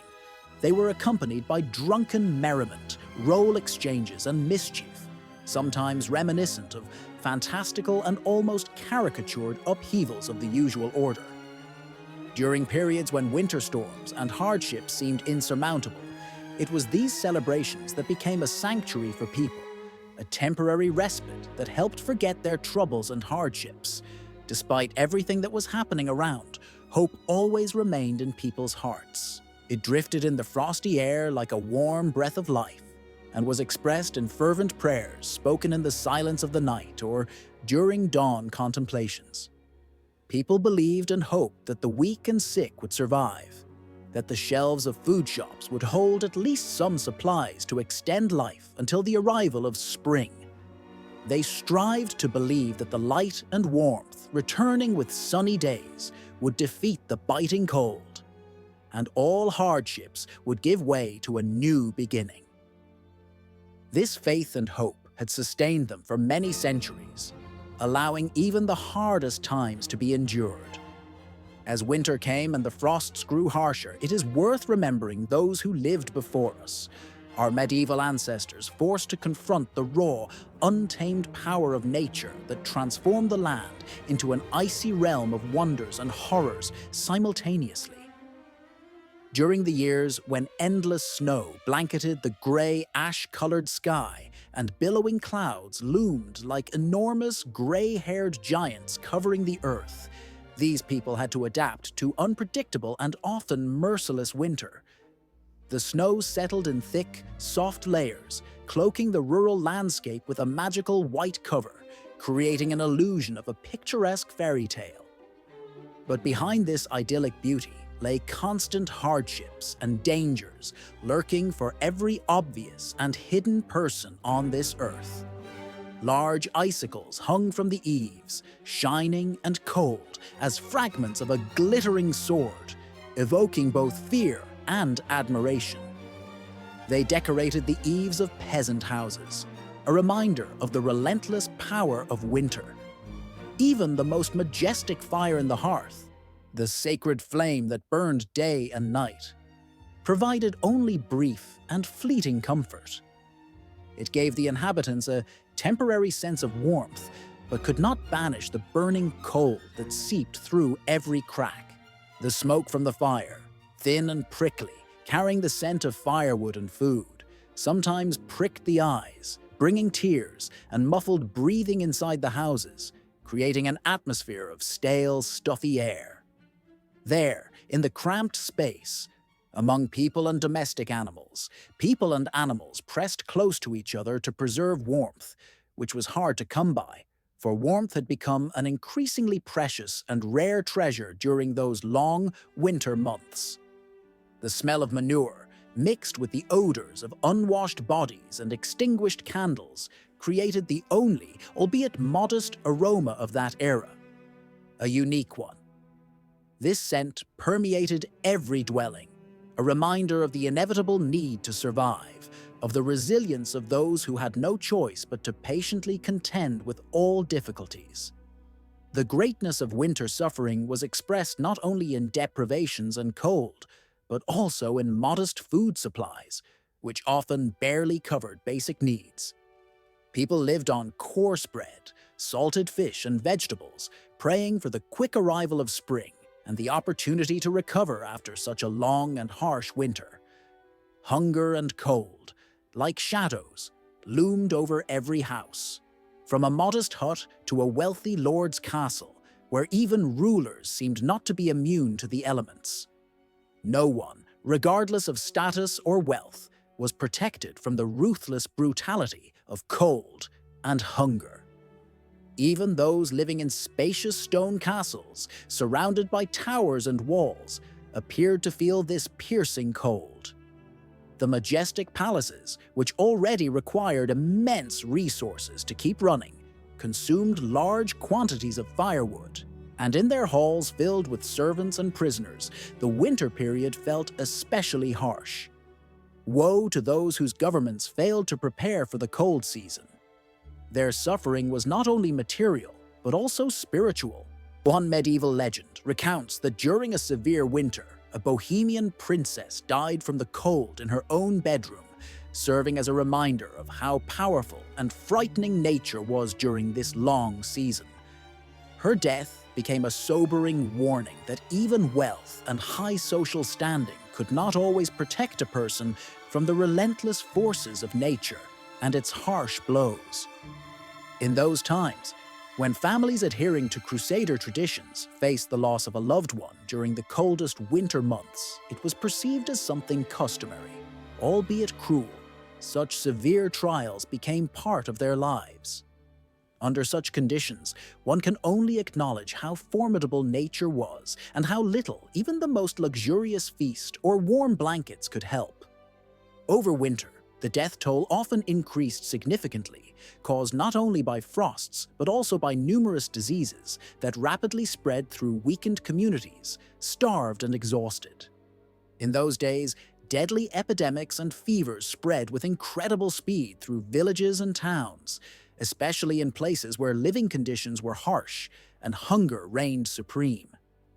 The dull, odoriferous air emanating from dirty huts, where people often endured inhumane conditions, created fertile ground for infections and illnesses. The doctors of that time, armed only with their rudimentary knowledge and superstitions, could offer nothing more effective than folk remedies or prayers.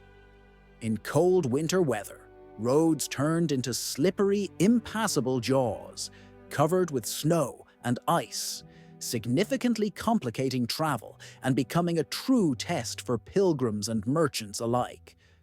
Only the most desperate or reckless dared to set out on the road during these gloomy months, for journeys became dangerous ventures, often themselves a path to death. People of that era understood acting at their own risk meant placing themselves and their loved ones in danger. Traders who had lost hope of a successful completion of their routes were forced to abandon their usual paths, which led to severe shortages of goods in remote villages and settlements, practically living in isolation. This cessation of trade also meant a lack of food and monetary inflows, which in turn caused discontent among the feudal lords and clergy as tax and tithe arrears grew increasingly larger. At the same time, armies gathering for campaigns or military operations faced new difficulties. Their supplies became stretched and depleted. Stocks of food and equipment could not be maintained due to the long winter months. The winter of 1407 entered history as one of the harshest and most remarkable periods of the Middle Ages.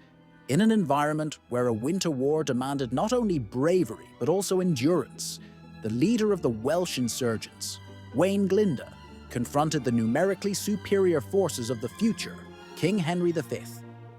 Emerging onto snow-covered mountain passes, Glinda's warriors, accustomed to severe conditions, managed to lure the English soldiers into an ambush. They were encircled by a blizzard and a dazzling snowstorm that complicated visibility and movement. As a result, the English, clad in heavy armor and unprepared for such hardships, were forced to flee. Many of them perished not only at the hands of the enemy, but also due to hypothermia, as the winter at that time proved to be exceptionally brutal. This silent but formidable victory of Glinda became a legend that lives on to this day, about the bravery of the Welsh warriors and about the tactics employed during clashes in the winter when the elements became their allies. In medieval Europe, winters most often turned into a true test for all inhabitants. Hunger and death took their toll, and severe frosts made life as difficult as possible. When the cold persisted and spring came with planting season postponed, the morale and well-being of the population declined sharply, and food shortages became simply intolerable. The aftermath of such calamities lingered with people for a long time. One of the most terrible and destructive famines in European history was the so-called Great Famine, which lasted about 3 years and affected most of the continent. It was caused by an extraordinarily wet and cold spring, when seedlings could not sprout and rotted directly in the ground. Starting from 1315, this catastrophe led to nearly all of Europe experiencing crop failures in the following 2 years, plunging the population into a pit of hunger and suffering. Bread prices increased 20-fold compared to normal, and ordinary people literally went insane from hunger. In their despair, they resorted to the most vile and horrifying measures: eating roots, tree bark, and sometimes animals deemed unworthy or sacred. People began to dig up banks, shops, and even fresh graves, desperately searching for any food amidst decay and filth. Estimates suggest that between 1/10 and 1/5 of the populations of cities such as Ypres and Brugge in modern Belgium perished during these terrible years. One resident of a French town noted in his diary that the poor were forced to eat dogs, horses, and often other animals that were previously considered unacceptable dishes. The suffering and torment endured at that time were unbearable. Hunger and disease enveloped society, now destroying it from within. People, exhausted to the point of weakness, resorted to theft, violence, and crime in order to survive and preserve their lives. In one touching and heart-rending story found in the ancient chronicles of the city of Saint-Marie, a tragic fate is described of a woman who, pregnant, was on the brink of life and death. Her story evokes deep sympathy and raises many questions about human cruelty and hopelessness of that era. This woman, emaciated and weakened by hunger, was barely able to stand when she encountered a local baker. She came to him seeking help, but the baker, guided by his harsh sense of mercy, refused her bread. In desperation, with no other options and unsure how to feed her unborn child, she resorted to theft. She stole a piece of bread. However, few showed her compassion, and she was quickly caught. The judges of that time, adhering to strict laws, showed no mercy and sentenced her to death for theft. Thus, she ended up in prison, awaiting her fate. Soon, as she was dying in confinement, her unborn child abruptly and tragically was expelled from her body right before the eyes of witnesses who saw the event. The small child, lying on the ground, was blooded and cried loudly, but none of the present, overwhelmed by fear, tried to help him or at least ease his suffering. The child was left lying at people's feet, unsupported and uncared for, ultimately leading to his quick death as no one intervened to save him.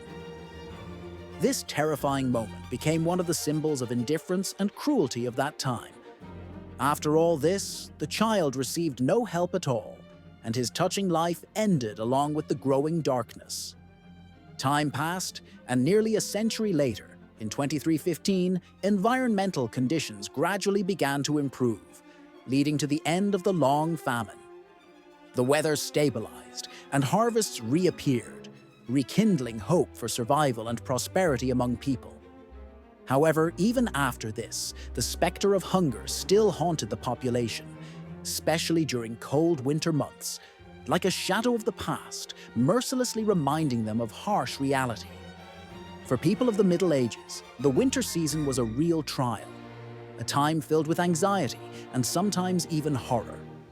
Winter turned into a period of endless worries and fears of starving or falling ill. The modest food supplies that could be accumulated before the cold weather could not sustain all residents until spring, and often proved insufficient even for those who tried to economize and prepare as much as possible. The shortage of food significantly weakened people's bodies, making them more vulnerable to various diseases, and transformed winter into a season of illness and suffering.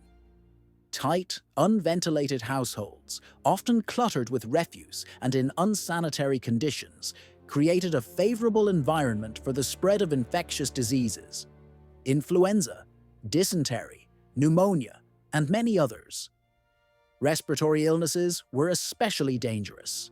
They spread through coughs and sneezes in the breath of stuffy and smoky air, filling the rooms when people gathered around large fires to keep warm. Even a common cold, which today rarely poses a danger if treated promptly, could have been fatal back then. Medieval doctors lacked modern knowledge and treatment methods, so they often resorted to dubious and sometimes harmful procedures. Bloodletting, enemas, and laxatives, hoping to restore balance within the body. This only added to the patient's suffering. Among historic, notable dates is the winter of 814 AD, when Emperor Charlemagne, according to tradition, died of gout during a harsh cold spell.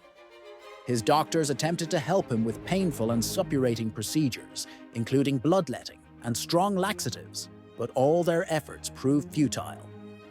Many historians agree that it was during the 15th century, amid the infamous outbreak of the plague, that the disease spread especially rapidly and destructively because people, already exhausted and weakened by numerous illnesses, endured harsh winter months in overcrowded and dirty cities.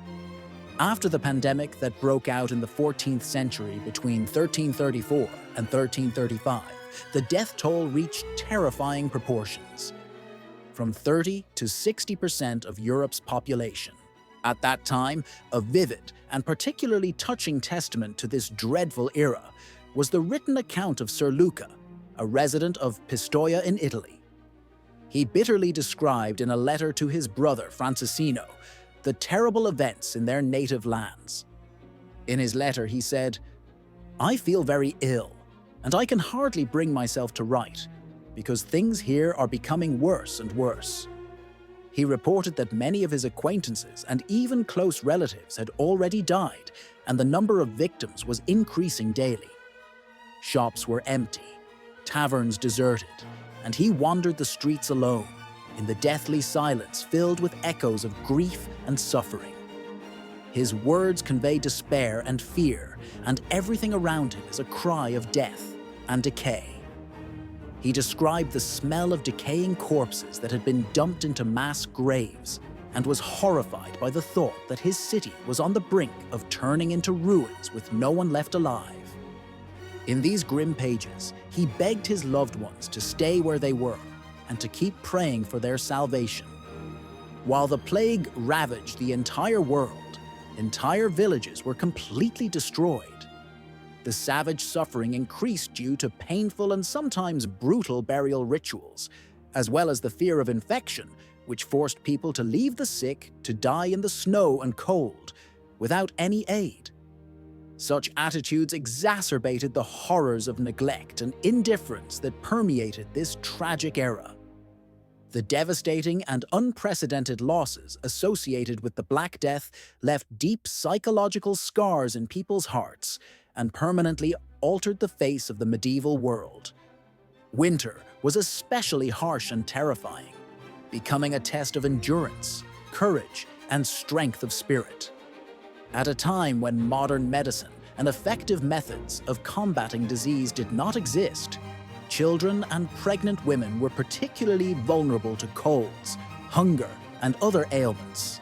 According to various historians' estimates, in some medieval villages and communities, up to 25 or even 50% of newborns did not survive their first day of life, many dying in the cold winter months before even earning their first cry or smile. Pregnancy and childbirth complications were often worsened by food shortages, severe frosts, and lack of qualified medical care, inevitably leading to tragic losses. Both mothers and infants perished. These dangers of winter births and child mortality can be vividly illustrated by the sad fate of Matilda, the 12-year-old daughter of English King Henry I. In the winter month of 1120, she was aboard a ship called the White Ship, heading from France to England. As a result of a terrible collision with an undersea rock, the ship quickly lost buoyancy and sank, taking with it in the icy waters of the English Channel not only young Matilda, but also hundreds of other passengers. Barely having time to board the lifeboat, the girl nearly drowned, but rescuers managed to pull her out of the water. Moments later, she screamed out, calling for her stepbrother William, who was still battling the waves, trembling in the cold waters. The lifeboat turned back to rescue the boy, but at that moment, a multitude of people rushed toward it, causing the vessel to capsize, casting Matilda into the darkness of the cold waves. The young daughter of the king, awaiting her first child, failed to escape the storm. Tragically dead along with everyone else, she became a victim of nature's fury and human passion gone awry. People say that Matilda's death and her loss completely shattered the inner world of her despairing father, and since then, he never smiled again, as if he had lost the meaning of life. During the harsh winter months of the Middle Ages, both the elderly and the young faced severe danger, even if they managed to survive suffering from sickness, hunger, and constant undernourishment. The cold could claim their lives in their beds while they slept. In the spirit of the medieval poem of Sergan and Green, heartbreaking descriptions have been preserved. The elderly King Arthur, trembling, sat under his cloak in the hall of the castle, where thick draughts slipped through gaps in the walls, and his teeth chattered from the cold.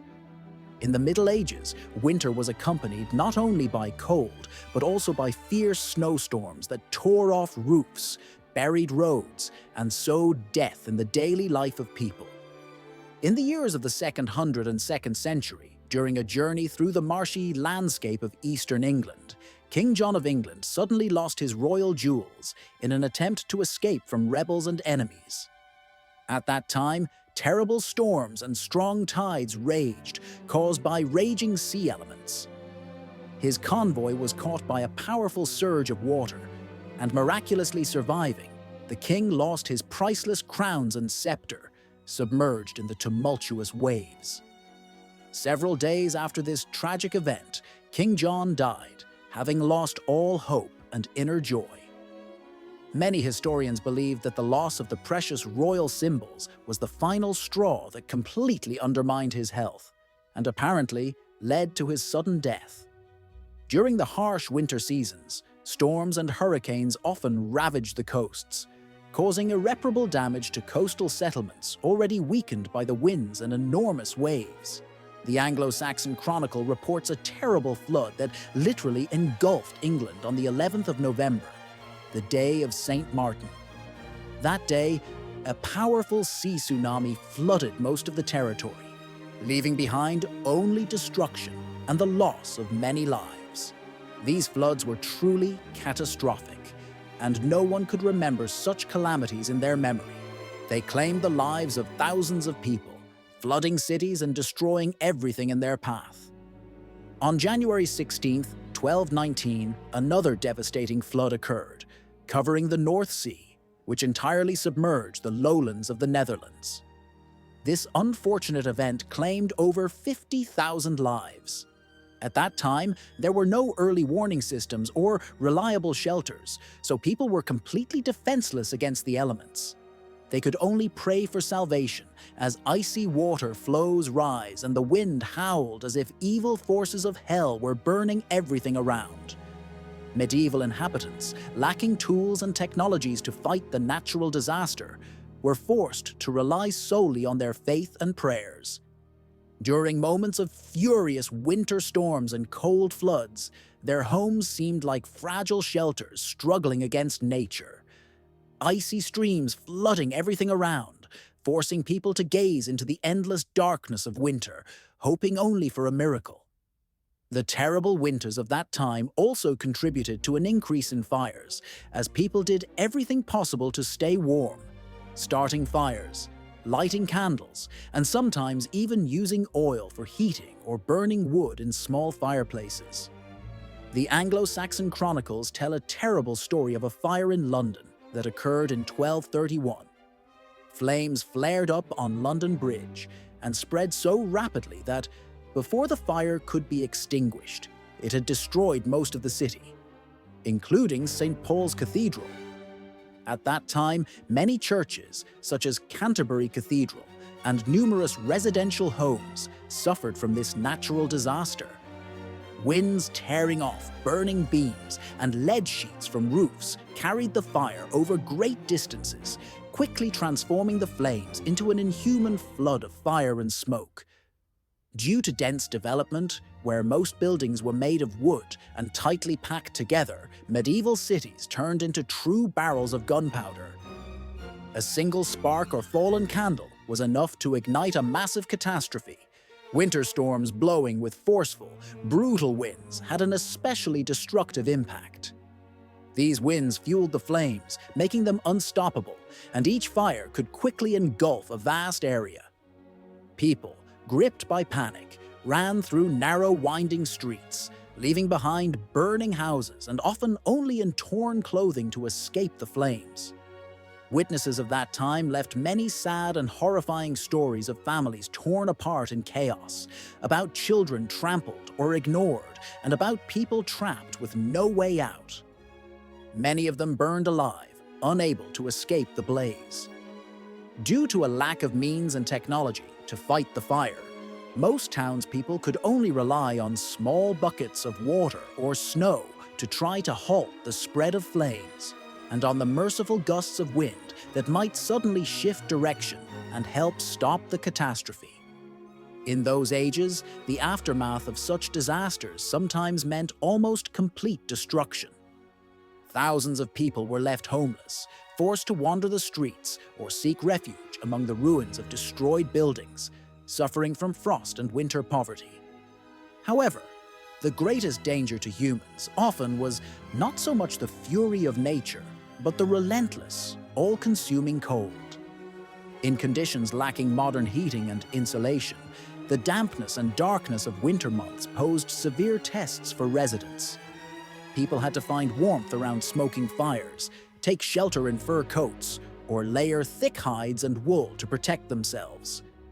This unrelenting cold seeped into the deepest corners of bodies and souls. It led to common illnesses such as arthritis and rheumatism.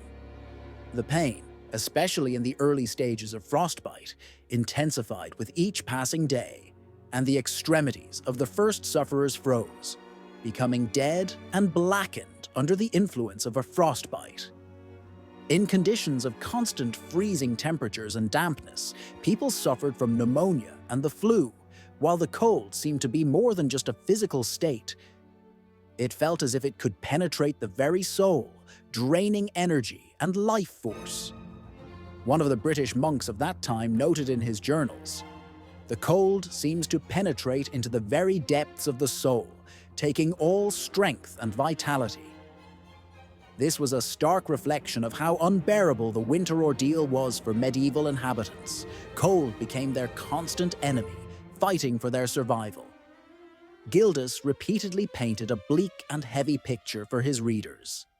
He described a shattered Britain, a land engulfed in chaos and calamities. His words create the sensation that during these years, eternal nights reigned, when long, dark nights overshadowed even the brightest dreams, and days were grey and lifeless, as if shrouded in a veil of cold chill. In the atmosphere of that time, a sense of anger and malice seemed to linger, as if the very air was saturated with hostility and hatred. The wind, cold and piercing to the very core of the soul, seemed to lash flesh with icy gusts, making each breath a torment. Everything around was covered with snow and ice, a frosty shroud covering not only the land, but also the hearts of those enduring these harsh times. This period was seen as an epoch of immense suffering, both for people and animals, as no living creature was immune to fear, hunger, and pain. The entire land appeared dead and lifeless, as if turned into an icy prison where every day turned into an endless struggle for survival. The elderly and the weakened faced an especially dire situation, their immune systems already weakened by years of suffering, and the harsh winter only heightened their torment. Winter in those centuries became a time without hope, full of fear, despair, and a sense that warmth, comfort, and light had forever disappeared from their lives. People, wrapped in the warmest clothing, tried to huddle together, seeking at least some fragment of warmth in the embraces of relatives and loved ones. But the cold still seeped inside, like a cunning enemy, bringing with it a feeling of complete danger. In the evenings, fires were lit, brightly flickering in the dampness, only to quickly go out, leaving behind plumes of acrid smoke that stung the eyes and choked the throat. In dark corners, the sounds of coughing, sneezing, and sometimes the rattling breaths of the dying could be heard. Their moans merged into an endless symphony of pain and sorrow. The cold did not relent. It was as if it resided within each person, reaching icy fingers into the chest, constricting breath, and freezing the blood as regularly as seasonal frosts came each yearly epoch. Even the young and strong found it difficult to resist this onslaught. At that time, there was no way to hide from the cold in cozy, warm houses. There were no warm blankets, electric heating, or vacations in warm countries. Frost was their constant companion, draining precious energy necessary for each person to fight for life and asserting its dominance over daily reality. It is no surprise that in those ages, people measured their history not in months or years, but in the number of winters they endured. Surviving a cold, long winter to greet the coming spring became a true feat, an event worthy of special respect. Year after year, this feat became increasingly difficult. However, despite adverse conditions, illnesses, hunger, and a harsh lifestyle in this hopeless climate, medieval people faced each subsequent winter with patience and resilience. They united, pooling their efforts and supporting each other, as if invisible armor and shields protected them from all calamities. When their food supplies grew scarce, they tightened their belts to save every crumb and stretch their remaining strength as much as possible. When the fire in their firesides was dying down and fuel was running out, they would huddle under their worn and torn blankets, trying to keep warm at least with their bodies and spirits. In the darkness, night and cold merged into a single oppressive melody. But it was precisely in these moments that they told each other stories of bright and warm days, believing that they would surely return. In this touching excerpt from a 10th century English poem, filled with images of hard labor and resilience, the spirit of medieval people is felt. Sometimes it seems as if at a feast with a peasant from that era, you can sense their sincere and unyielding will, their ability to hold on regardless of everything. Despite all sorrows, frost, snow, mud, and hail, they believed that this time would pass, and everything would soon change for the better. Hope never abandoned them, even in the darkest and most hopeless moments. During harsh winters, they found small joys, valued every spark of warmth and every little thing they could share with those who had even less. They gathered together to sing, pray, and share their modest supplies and hopes for a better future. Some even said that in the howling wind, the voices of angels could be heard, as if reminding them that warmth and light would return. That is why medieval people, despite all trials, clung to their dreams and continued to hold on to life, looking toward a distant future where spring and renewal awaited them. They understood that winter, no matter how severe and ruthless it seemed, would eventually end.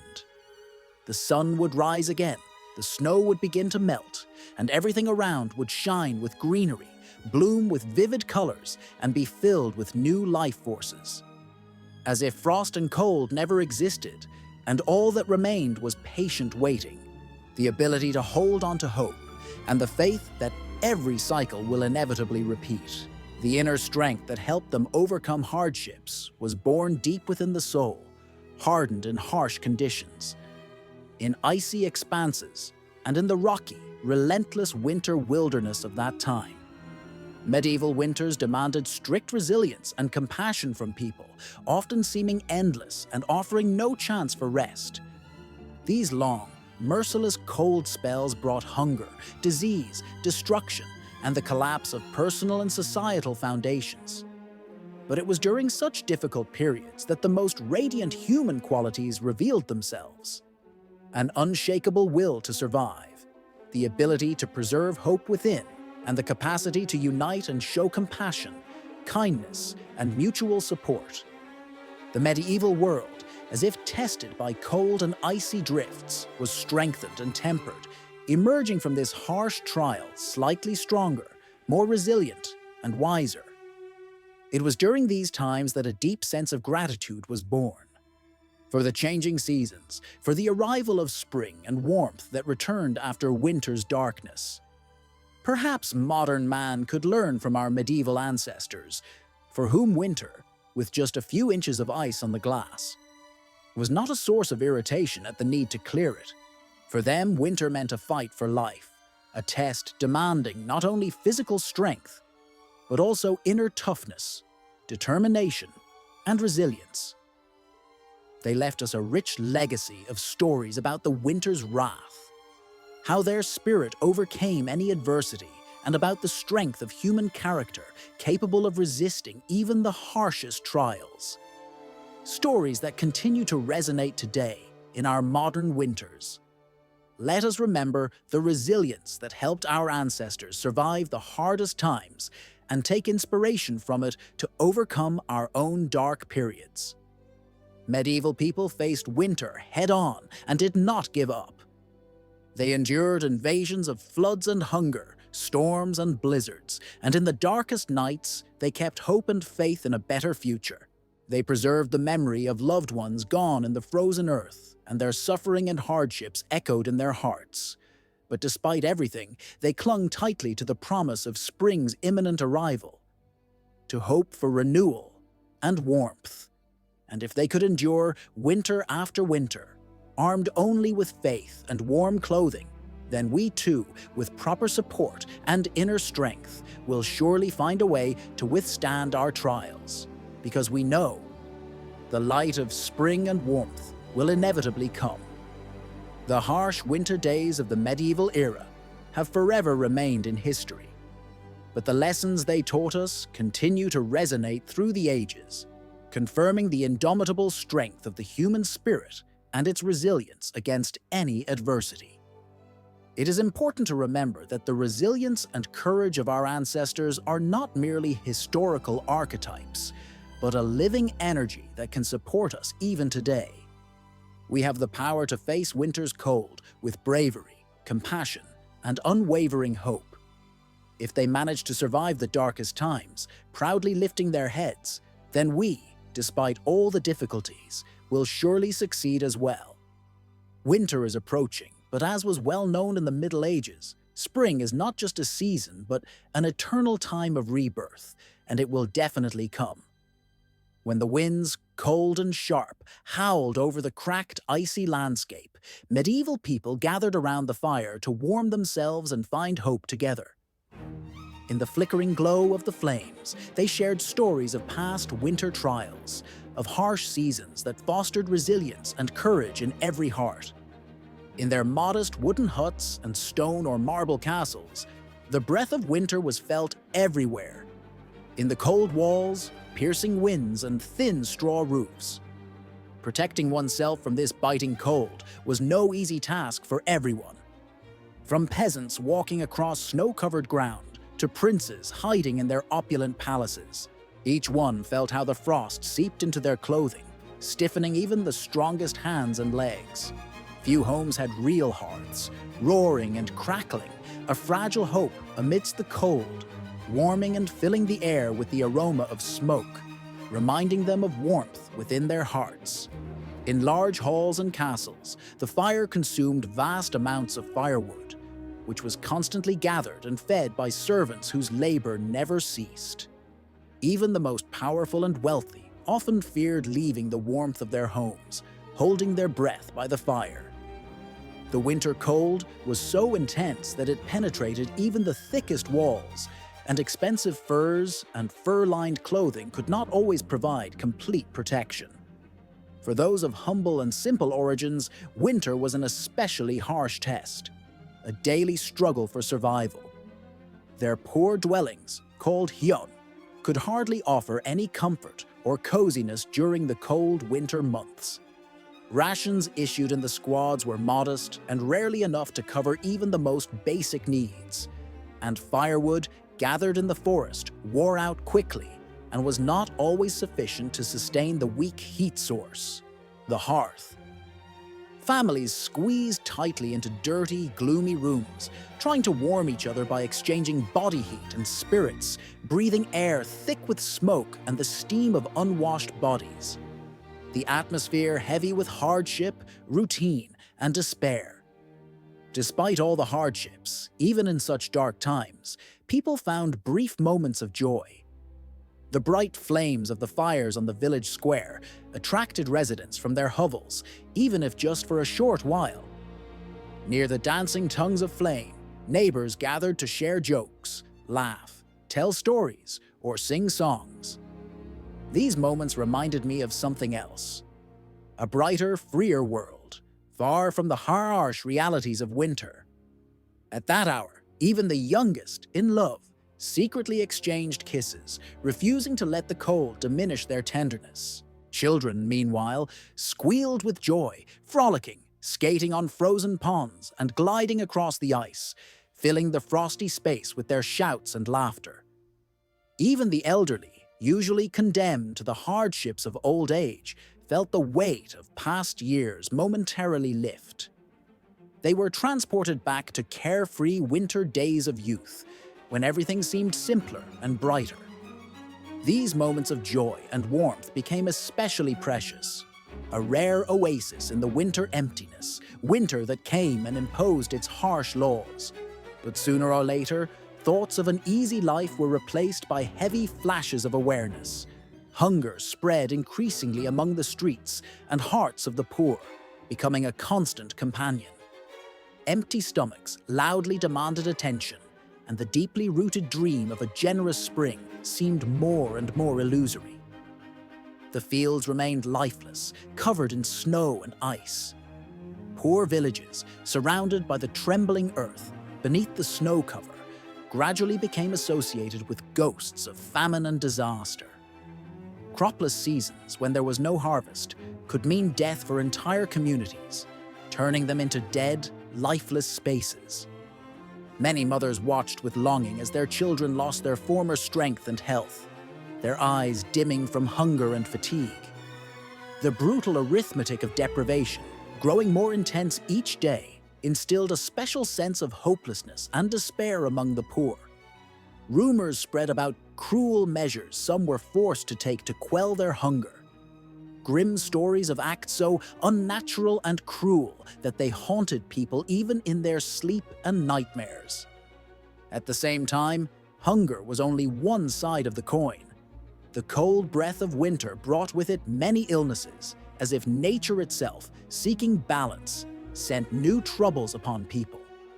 A sharp, dry cough, accompanied by pneumonia attacks, echoed through the villages, carrying a menacing threat. Infection could strike anyone. Loved ones watched with sadness as entire families perished, one after another, their loved ones fading into oblivion, and their last journey became an espousatory, a sacred place from which there was no return. Winter was especially merciless towards the weakest, infants and the elderly, whose fragile bodies could not withstand the brutal efforts of the frost. Their delicate skin could not defend against the destructive influence of low temperatures, and even the slightest hypothermia could be fatal. But perhaps the greatest cruelty awaiting those caught in the winter storm was the dangers lurking for travelers. When embarking on long journeys along treacherous, slippery roads, they risked their lives. Many did not reach the next settlement. They were swallowed by blizzard whirlwinds, raging snowstorms, or they vanished without a trace, sinking into deep snowdrifts. The icy bodies of the missing remain hidden beneath the cover of winter silence, serving as dark reminders of the power and ruthless might of the winter element. Even the bravest knights, strong and hardened warriors of the kingdom, were not protected from its terrifying manifestations. Wearing heavy armor, they became targets for the penetrating cold that seeped through every hole, every rivet and seam. Their hands, numb and useless due to frost-covered gloves, struggled to wield weapons, swords and shields, and even mighty blows from their hands seemed powerless against the force of icy winds and the frost-bitten darkness. In the snow-white drifts, where ice patterns formed on fur hats and icicles hung from rooftops, people, both adults and children, unanimously cursed the winter season. This cold chill seemed to connect them not only with nature, but also with an internal resistance to the unyielding passage of the season. In the halls of royal power, the crown involuntarily pressed on the monarch's brow, expressing disapproval and the heaviness of worries weighing on the ruler's heart. For even the most powerful monarch could not command the wind or snowfall to stop, and the seasons followed their inexorable law. The expenses for maintaining the luxurious palace, securing its necessary supplies of food and firewood, all of this seemed an unbearable burden for the kingdom's treasury, which suffered from the growing strain.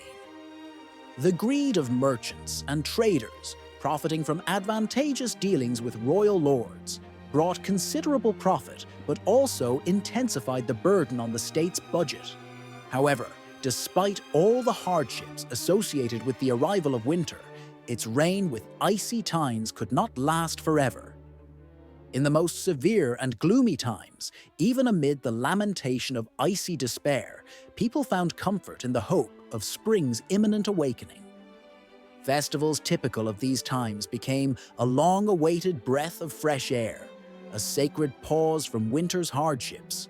And then, on one long, anticipated day, everything suddenly turned upside down. Unexpectedly, an ordinary peasant, small and unremarkable, decided to take fate into his own hands and perhaps become a herald of change. His courage and determination were embodied in cheerful celebrations and lively songs, which lifted spirits and filled even the most exhausted hearts with bright hopes. Clear, ringing laughter, like a healing balsamic liquid for souls burdened by worries, spread across the snow-covered land, creating an atmosphere of festivity. Day after day, the grip of winter began to weaken gradually. Icicles hanging from the roofs slowly melted away, giving way to the flowing drops of water that fell under the warmth of the rising sun. This sorcerer creating his delicate magic. Along with that, snowflakes and the first crocuses quietly breaking through the melting earth seemed to herald the departure of winter and the arrival of new life. The land, awakening after a long slumber, began to gently rise and come alive, shedding the shackles of cold months. Joyful melodies started resonating in everyone's hearts, and voices grew stronger in celebration. The Festival of the Plough, symbolizing the triumphant return of green flowers and lush, green fields, served as a reminder of the approaching spring. Smooth harrows like giant gloves dragged shining moldboards across the rich, dark soil, foreshadowing new sowing seasons and renewal. And with all its burdens and hardships, the long-awaited cycle had begun, new, full of hope and labor. The fields thawed from ice and snow, once again covered in generous greenery and shimmering golden ears of grain. Reflecting on the history of our people, it is impossible not to admire the resilience and bravery of our ancestors who lived in the Middle Ages. During harsh winters, they endured bravely against monstrous cold and all the difficulties inflicted by nature. Their strength of spirit and strong bonds were the secret of their remarkable survival. Even in the darkest times, these people found moments of hope and warmth in human community. Therefore, the next time we think to complain about a delayed flight or dirty streets, we should remember those who endured centuries of difficult trials and remained unconquerably strong. Let the severe challenges of medieval winters seem miraculous, for it was they that reminded us of humanity's endless resilience and the value of warmth and comfort. When we relax and close our eyes, preparing to fall asleep, it's worth recalling those who lived before us, people for whom such trials were part of life. Perhaps then we will see the world around us, not only through the lens of our own comfort and well-being, but also as a battlefield of the human spirit against ruthless nature. That spirit, despite everything, always shines brighter than the surrounding darkness and helps us not to drown in difficult times. When fierce winter cold once again grips the exhausted lands of medieval Europe, poor peasants forced to extract scant sustenance directly from the cold earth seemed as if warmth and light had left this world, giving way to a biting cold that reached to the bones. Yet even in such moments, their resilience and faith in better days grew stronger than any winter darkness. In those bleak times, there was nothing but worn-out rags fluttering on their backs, serving as the last refuge from the wind. Hunger stirred inside, and the only comfort was the gnawing emptiness in their stomachs. Without shelter and warmth, people had to patiently shiver and suffer in their wind-battered, overly small huts.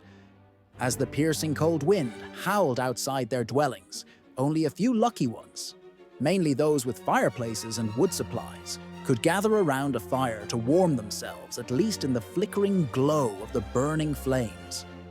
For most people, the only way to get any warmth was through the close contact of family and livestock, whom they carried into small, tiny rooms to at least slightly warm themselves. Imagine how painfully this could have affected their health. Coughing caused by a mixture of the stench of unwashed bodies and the breath of animals became an unwelcome companion of those nights. In conditions of damp and fiercely hot poverty, they most likely had no opportunity to seek medical help, because fever and excruciating pain, inseparable companions of such a life, became their frequent, invisible enemies. It may seem miraculous that anyone could survive after endless winter rains. However, even the wealthiest and most noble statesmen, wrapped in warm furs and colorful, luxurious garments, were not protected from the chilling touch of winter. Magnificent medieval castles with their massive stone walls, spacious halls, and high towers turned into real cold traps in winter, like giant refrigerators. Cold seeped through every crevice, penetrating from floor to ceiling and filling all space with air that even the hottest hearth couldn't fully withstand against the onslaught of winter frost. Stories of the harsh winter trials faced by kings evoke feelings of compassion and sometimes even shivers. For example, in the 11th century, there is a legend about Queen Elizabeth Woodville, wife of King Edward the Verrukers, who supposedly woke up on one of the coldest nights unable to warm herself and ultimately died from hypothermia. After years of research, historians acknowledge that such stories are often exaggerated and not always verified by solid sources. Nevertheless, there are mentions that despite numerous heavy garments and furs, this unfortunate woman was unable to withstand the fierce frosts and was found at dawn, lifeless, frozen like a statue. This tragic story, whether true or fictional, serves as a vivid reminder of the dangers lurking in the harsh winter. Even the most privileged and wealthy class, possessing all the attributes of riches, could not fully shield themselves from the cold winds and hunger that were pervasive in the everyday life of common people. In a sense, the dangers of this season acted as equals for all.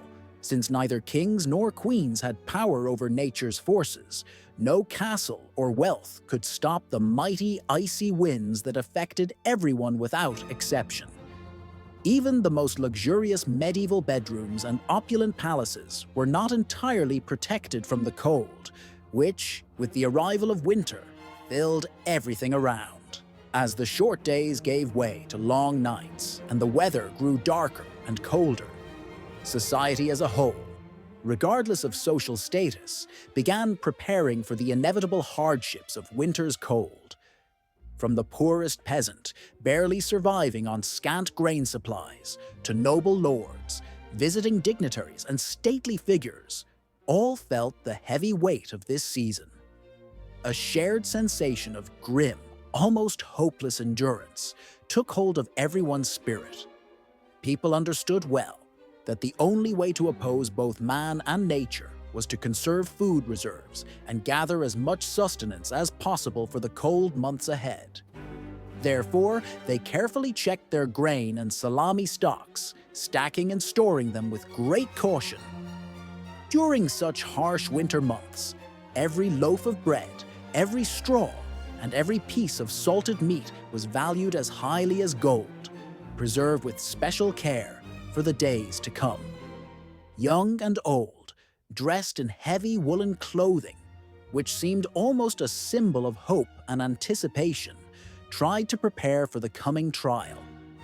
But even in these troubled times, there came a period that could lift spirits and bring a glimmer of hope. Christmas celebrations. They fell on December 26th and marked one of the most joyful and eagerly awaited times of the year. During these holidays, all the usual austerity and gloom receded into the background, giving way to merriment and festivity. Streets and homes echoed with lively festivities, communal feasts, sounds of music, laughter, and dancing. In villages and towns, a new Lord Mayor often presided, frequently chosen from among the simplest peasants. He became a symbol of unity and communal joy, leading people to festive tables where they drank together, sang, played various games, and organized lively competitions. During these days, people enjoyed hot mulled wine and fragrant wines, their faces lighting up with genuine happiness that warmed the soul even in the coldest winter freeze. At that time, ordinary folk could briefly forget the prolonged hardships of winter and revel in the joys of life, celebrating warmth and companionship with gaiety. It's easy to imagine how many vibrant festivities unfolded across halls and open squares throughout the country. Ringing laughter, the rough sounds of musical instruments and fiddles filled the air with a cheerful atmosphere, brimming with spiritual warmth and genuine joy. Amid this kaleidoscope of colors, laughter, and friendly greetings, both aristocrats and commoners mingled freely, feeling no boundaries or divisions. In such moments, the strict social barriers seemed to vanish. A friendly atmosphere of unity reigned among different classes, fueled by sincere desire to share moments of merriment and escape everyday cares. Surely, Lord Haas, the passionate, youthful peasant with bright eyes, did not merely deliver important and solemn proclamations, but also issued humorous edicts, provoking joyful noise in response. This was undoubtedly a spectacular and life-affirming event, an epicenter of consolation amid gloom and hardship. In these moments, a spark of hope seemed to ignite, kindled by brief bursts of happiness amid despair. However, like everything in nature, this festive season was only a fleeting respite, a quiet pause before harsh reality resumed. When the flickering fire in the hive died down and the last cup of drink was emptied, people returned to their hearths, and cold, suffocating silence took over. The night of St. Stephen, signifying the end of the Christmas celebrations, arrived, and with it, the brief, joyful interlude came to an end as well. The commanding and stern mood of Lord Miz gave way to dark, relentless battles for survival. Winter intensified its sufferings, and it seemed as if time, like a ruthless prankster, was playing with the snowstorm, amusing itself by creeping over the snow-covered ground. Everything around was covered in ice. Fields and gardens became impenetrable for cultivation, and peasants were left alone with the cold and despair. Their only refuge was modest shelters into which they hurried to hide, praying for relief from the winter darkness. Even the shortest days and endless nights seemed like a bottomless abyss from which there was no apparent escape. Bound by the icy cold, they vanished into their simple dwellings, experiencing a fading hope that someday they would again feel the warmth of the spring sun and that life would fill their hearts as brilliantly as before. But even the cruelest, most senseless and ruthless winter cannot last forever. And indeed, the first faint shoots of new life had already begun to break through the fractured, ice-covered earth, digging deeper and deeper, waiting for their moment. These tiny sprouts became especially precious to those who had endured the darkest days and nights, holding on to hope in their hearts and supporting each other amid despair. Spring was inevitable. The sunlight would rise again in the sky, and life would begin to revive. The world would slowly shed its grey and white, giving way to a riot of colors on blooming meadows and gardens. On the Monday after Epiphany, a quiet, bright holiday, the land could once again be cultivated, returning to the great cycle of the agricultural year, which would spin round and round anew. Then people, glowing with anticipation and exhausted from the long winter, would go out to the fields, squinting into the rare, pale yet gathering light of the spring sun. They would be more exhausted, weary yet alive, filled with satisfaction that they had finally reached this moment. The fields would be plowed, sown, and the herds released to graze on fresh green grass, and the entire cycle of life would start anew, filling people's hearts with hope and faith in better days. Nonetheless, all of this was meant to happen a little later, for the wicked and merciless winter still reigned. Its malignant heart, like a living being, continued to beat inside the cold days and nights, forcing people, as if in medieval times, to focus once more on overcoming its icy grip. In rainy weather, they sought shelter in their rough woolen cloaks, carefully storing food supplies in bags wrapped in a smoky, impenetrable cocoon. But their greatest support remained themselves. People united in a world full of dangers and suffering, finding comfort and strength in each other despite all hardships. It seemed as if nature itself, like a malicious enemy in this struggle for survival, was trying to exhaust their village hearts, draining all life from their bodies and souls.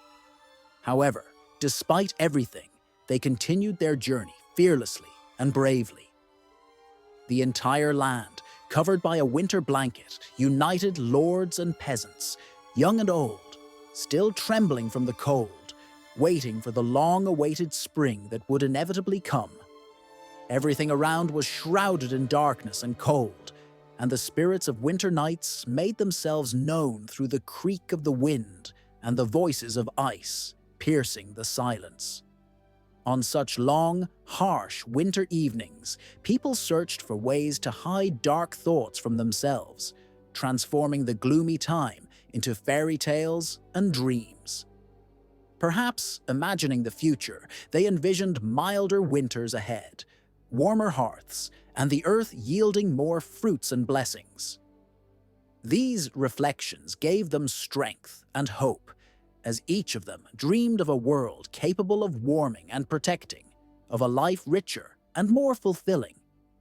Their hearts were filled with hope that even in the coldest nights, trembling hands and frozen bones could build something better for the next generation. Or perhaps they simply held on to that small spark of light and hope, which they managed to find amid the darkness, believing that even the most longed-for winter would eventually give way to spring. These trials, falling upon their destiny, represented a true test of the human spirit's strength, the ability to withstand hardships and keep faith in a brighter future. It is impossible not to admire the resilience of our medieval ancestors, who faced each winter with hope and confidence in the coming warmth. Winter for them was like an indomitable enemy that came year after year, and their task was to endure it in order to face the rays of a long-awaited spring on the other side. Credit must be given to those ancient peasants and warriors who, despite all difficulties, overcame the tests of time and continued to believe in a better day, summoned by their hopes and courage. Today, in an era of comfort when central heating is available and you can order groceries right to your doorstep, we quickly forget the deprivations in which these people lived. But when we lie down in our warm beds, peacefully falling asleep under a soft blanket, we should still remember those who, in the Middle Ages, fought against winter cold and darkness, strengthening themselves in their spirit. Their unwavering hope and resilience are like a bright flame that never extinguishes, illuminating the path from their modest dwellings to our modern rooms filled with silence and coziness. If we preserve even a spark of this inner fire in our souls, we will be able to withstand any trials, no matter how difficult they seem.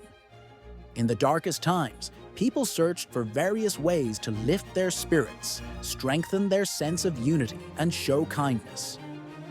One of the most popular and vivid traditions was the celebration of St. Stephen's Day, which is observed annually on December 26th. Although the origins of this winter holiday remain somewhat unclear, it became an important part of the cultural life of many European countries during the Middle Ages. After religious rites dedicated to Christmas, this holiday transformed into a lively event filled with feasts, games, and a reinterpretation of social roles. At the heart of it was a custom called misrule, where, for one day, an ordinary peasant or a person without high titles had the opportunity to become the Lord of Misrule. This transition from an ordinary status to that of a ruler for a short time gave them a unique chance to experience life from a different perspective, serving as a kind of antidote to the growing tensions within society. On this day, the misrule, dressed in bright, provocative clothing, would lead processions through the streets, engaging in good-natured pranks and playing the role of jester and foolish lord. He introduced rules of the game under which everyone, from lords to simple craftsmen, was obliged to obey, creating an atmosphere of merriment and ease. In the Middle Ages, these festive days were marked solely by kindness and joy. Professional performers, such as minstrels, miniature artists, and comic storytellers, entertained the crowds with their vivid performances and humorous tales. During this time, various games and crafts flourished, and the skill of artisans filled the streets with color and sound, fostering a true atmosphere of celebration and unity. Surrounded by vibrant and sometimes exaggerated narratives used as comic skits or disguises, images of legends and folk tales came to life, passed down orally through generations for centuries. These stories, rich with folklore and reflecting the wealth of folk imagination, infused the festivities with special cheer and brightness. To a considerable extent, it was such performances that created the unique holiday atmosphere, allowing people to relax from the bleak and harsh winter routines, to momentarily forget daily worries, and to immerse themselves in a world of laughter and fantasy. Mock tournaments, humorous court proceedings, and farcical performances not only delighted audiences but also helped strengthen social bonds, fostering a sense of cohesion and friendliness among the gathered crowds. Naturally, no medieval celebration was complete without a feast, filled with generous treats and merriment. On such days, especially on St. Stephen's Day, which was revered as the patron of the town and its residents, wealthy citizens were obligated to feed the entire community.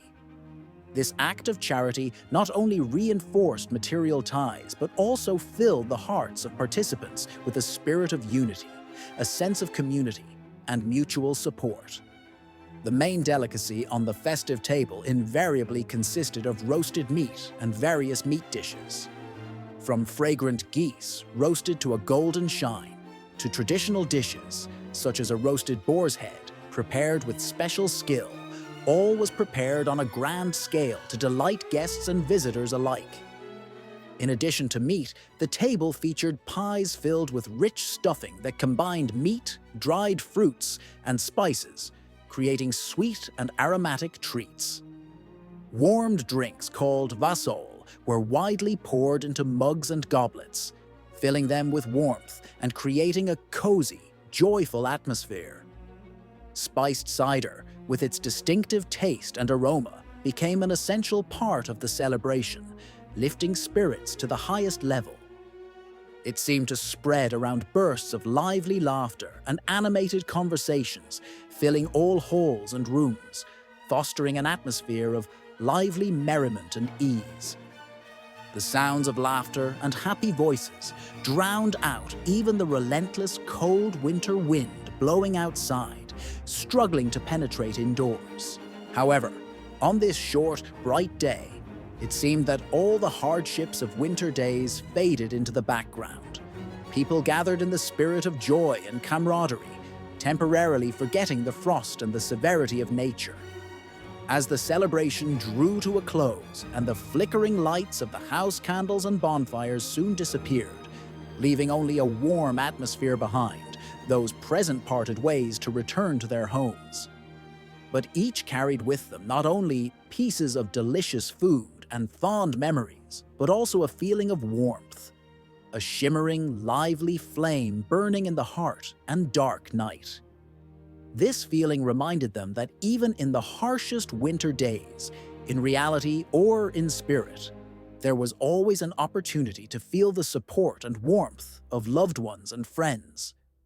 The awareness of having reliable neighbors and companions gave strength to overcome any difficulties, filling hearts with optimism and hope for a better future. In such moments, the ice of winter seemed a little less sharp, and the gusts of wind more bearable, because inside there was warmth and tranquility created by the shared celebration. Transient shoots of new life, timidly breaking through melting snow and frozen ground, served as a vivid reminder of the inevitability of renewal and change. These tiny green stems and delicate white petals, appearing for the first time amidst winter's harshness, symbolize the end of a long, gloomy night and the beginning of new life. Their arrival marked a ceremonial sign of the impending return of warmth and sunlight, of growth and renewal. People, exhausted by the long winter, rejoiced at each early sign of spring, noticing how the landscape regained vitality and natural energy. Flowers were awakening again, courageously piercing through the icy crust, and the entire earth seemed to come alive, filling the air with fresh scents and hope. These first signs of nature's awakening became a source of inspiration and a reminder of the eternal cycle of life. As the white snow cover slowly melted, freeing the land for new soil work, people eagerly awaited the appearance of the first bright flowers and new shoots of grass. In their anticipation, joy and excitement for the upcoming work in the fields and orchards were felt, as each new season began with this long-awaited reminder of rebirth and change.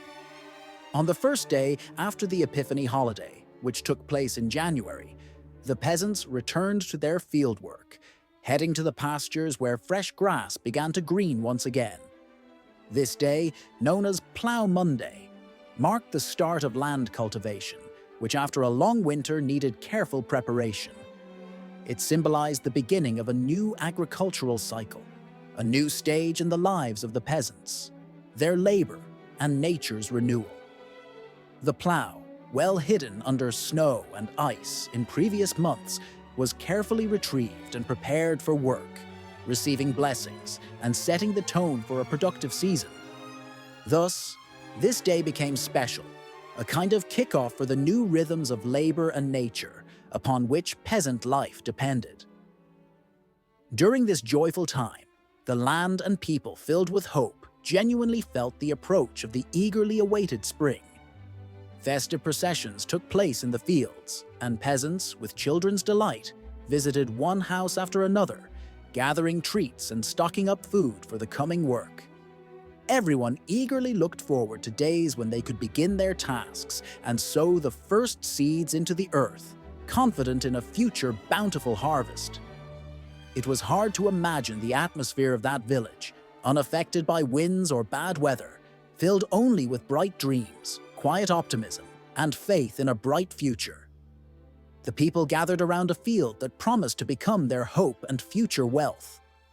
Their faces, lit with gratitude, were turned upward, toward the sky, which slowly brightened and gradually took on a pale blue hue, heralding warmth and renewal. In their hands were simple tools, hoes and sticks, ready to plunge into the soft earth and start planting. All of this was not an act of doubt, but a true confidence that spring would surely conquer the winter cold and the hardships that had long pressed upon the land and people's hearts. Among the peasants, an old woman stood out, like a genuine wizardess of the era, with a wrinkled face and clenched, knotted hands. She gently held children in her arms, teaching them how to plant peas properly, just as her grandmother had taught her many years ago. The little ones, with smiles and cheerful shouts, watched as a worm from underground amused them, showing that life was awakening once more, while the elders responded with serious glances, carefully placing each seed into a prepared hole. In such moments, knowledge was passed from the older to the younger, and everything around began to blossom, overshadowing the harsh, restless winter. A warm smile, the wrinkles on the grandmother's face, her wise gaze, all seemed to say that the dark days were behind them, and life was returning to the land, promising renewal and light. The seeds sown into the earth gradually began to sprout, and the gentle, tender sun, rising higher and higher, intensified its warmth, awakening the soil to life. The icy grip of winter finally started to weaken.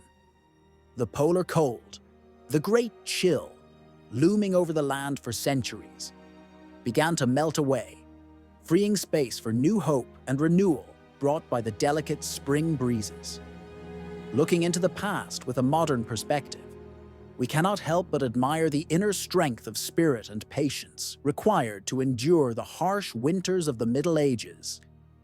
Times when humanity lived in constant struggle for survival, deprived of modern comforts and technologies that now seem natural and familiar. Back then, simply reaching spring was a heroic achievement, and each new season became a testament to the resilience and faith of the people. Despite all hardships, those people knew how to find reasons for joy and hope. They celebrated warmth, unity, the sweetness of companionship, eagerly awaiting spring's arrival, which always brought life, strength, and laughter back into their homes. Every time the northern wind would again whistle through the windows and the frost clung to the walls, they continued to hope and remember that their ancestors had also endured trials and kept moving forward. Deep in their hearts, each carried a spark of that invincible summer, burning passionately within medieval hearts, lighting their way through the dark winter nights.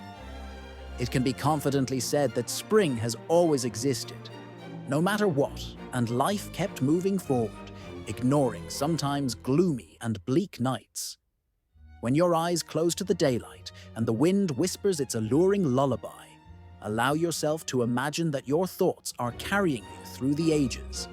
Imagine those ancestors, brave, resilient, and unyielding, who triumphed over the cold winter storms. May their courage and indomitable spirit serve as a source of inspiration for your dreams and nocturnal reflections.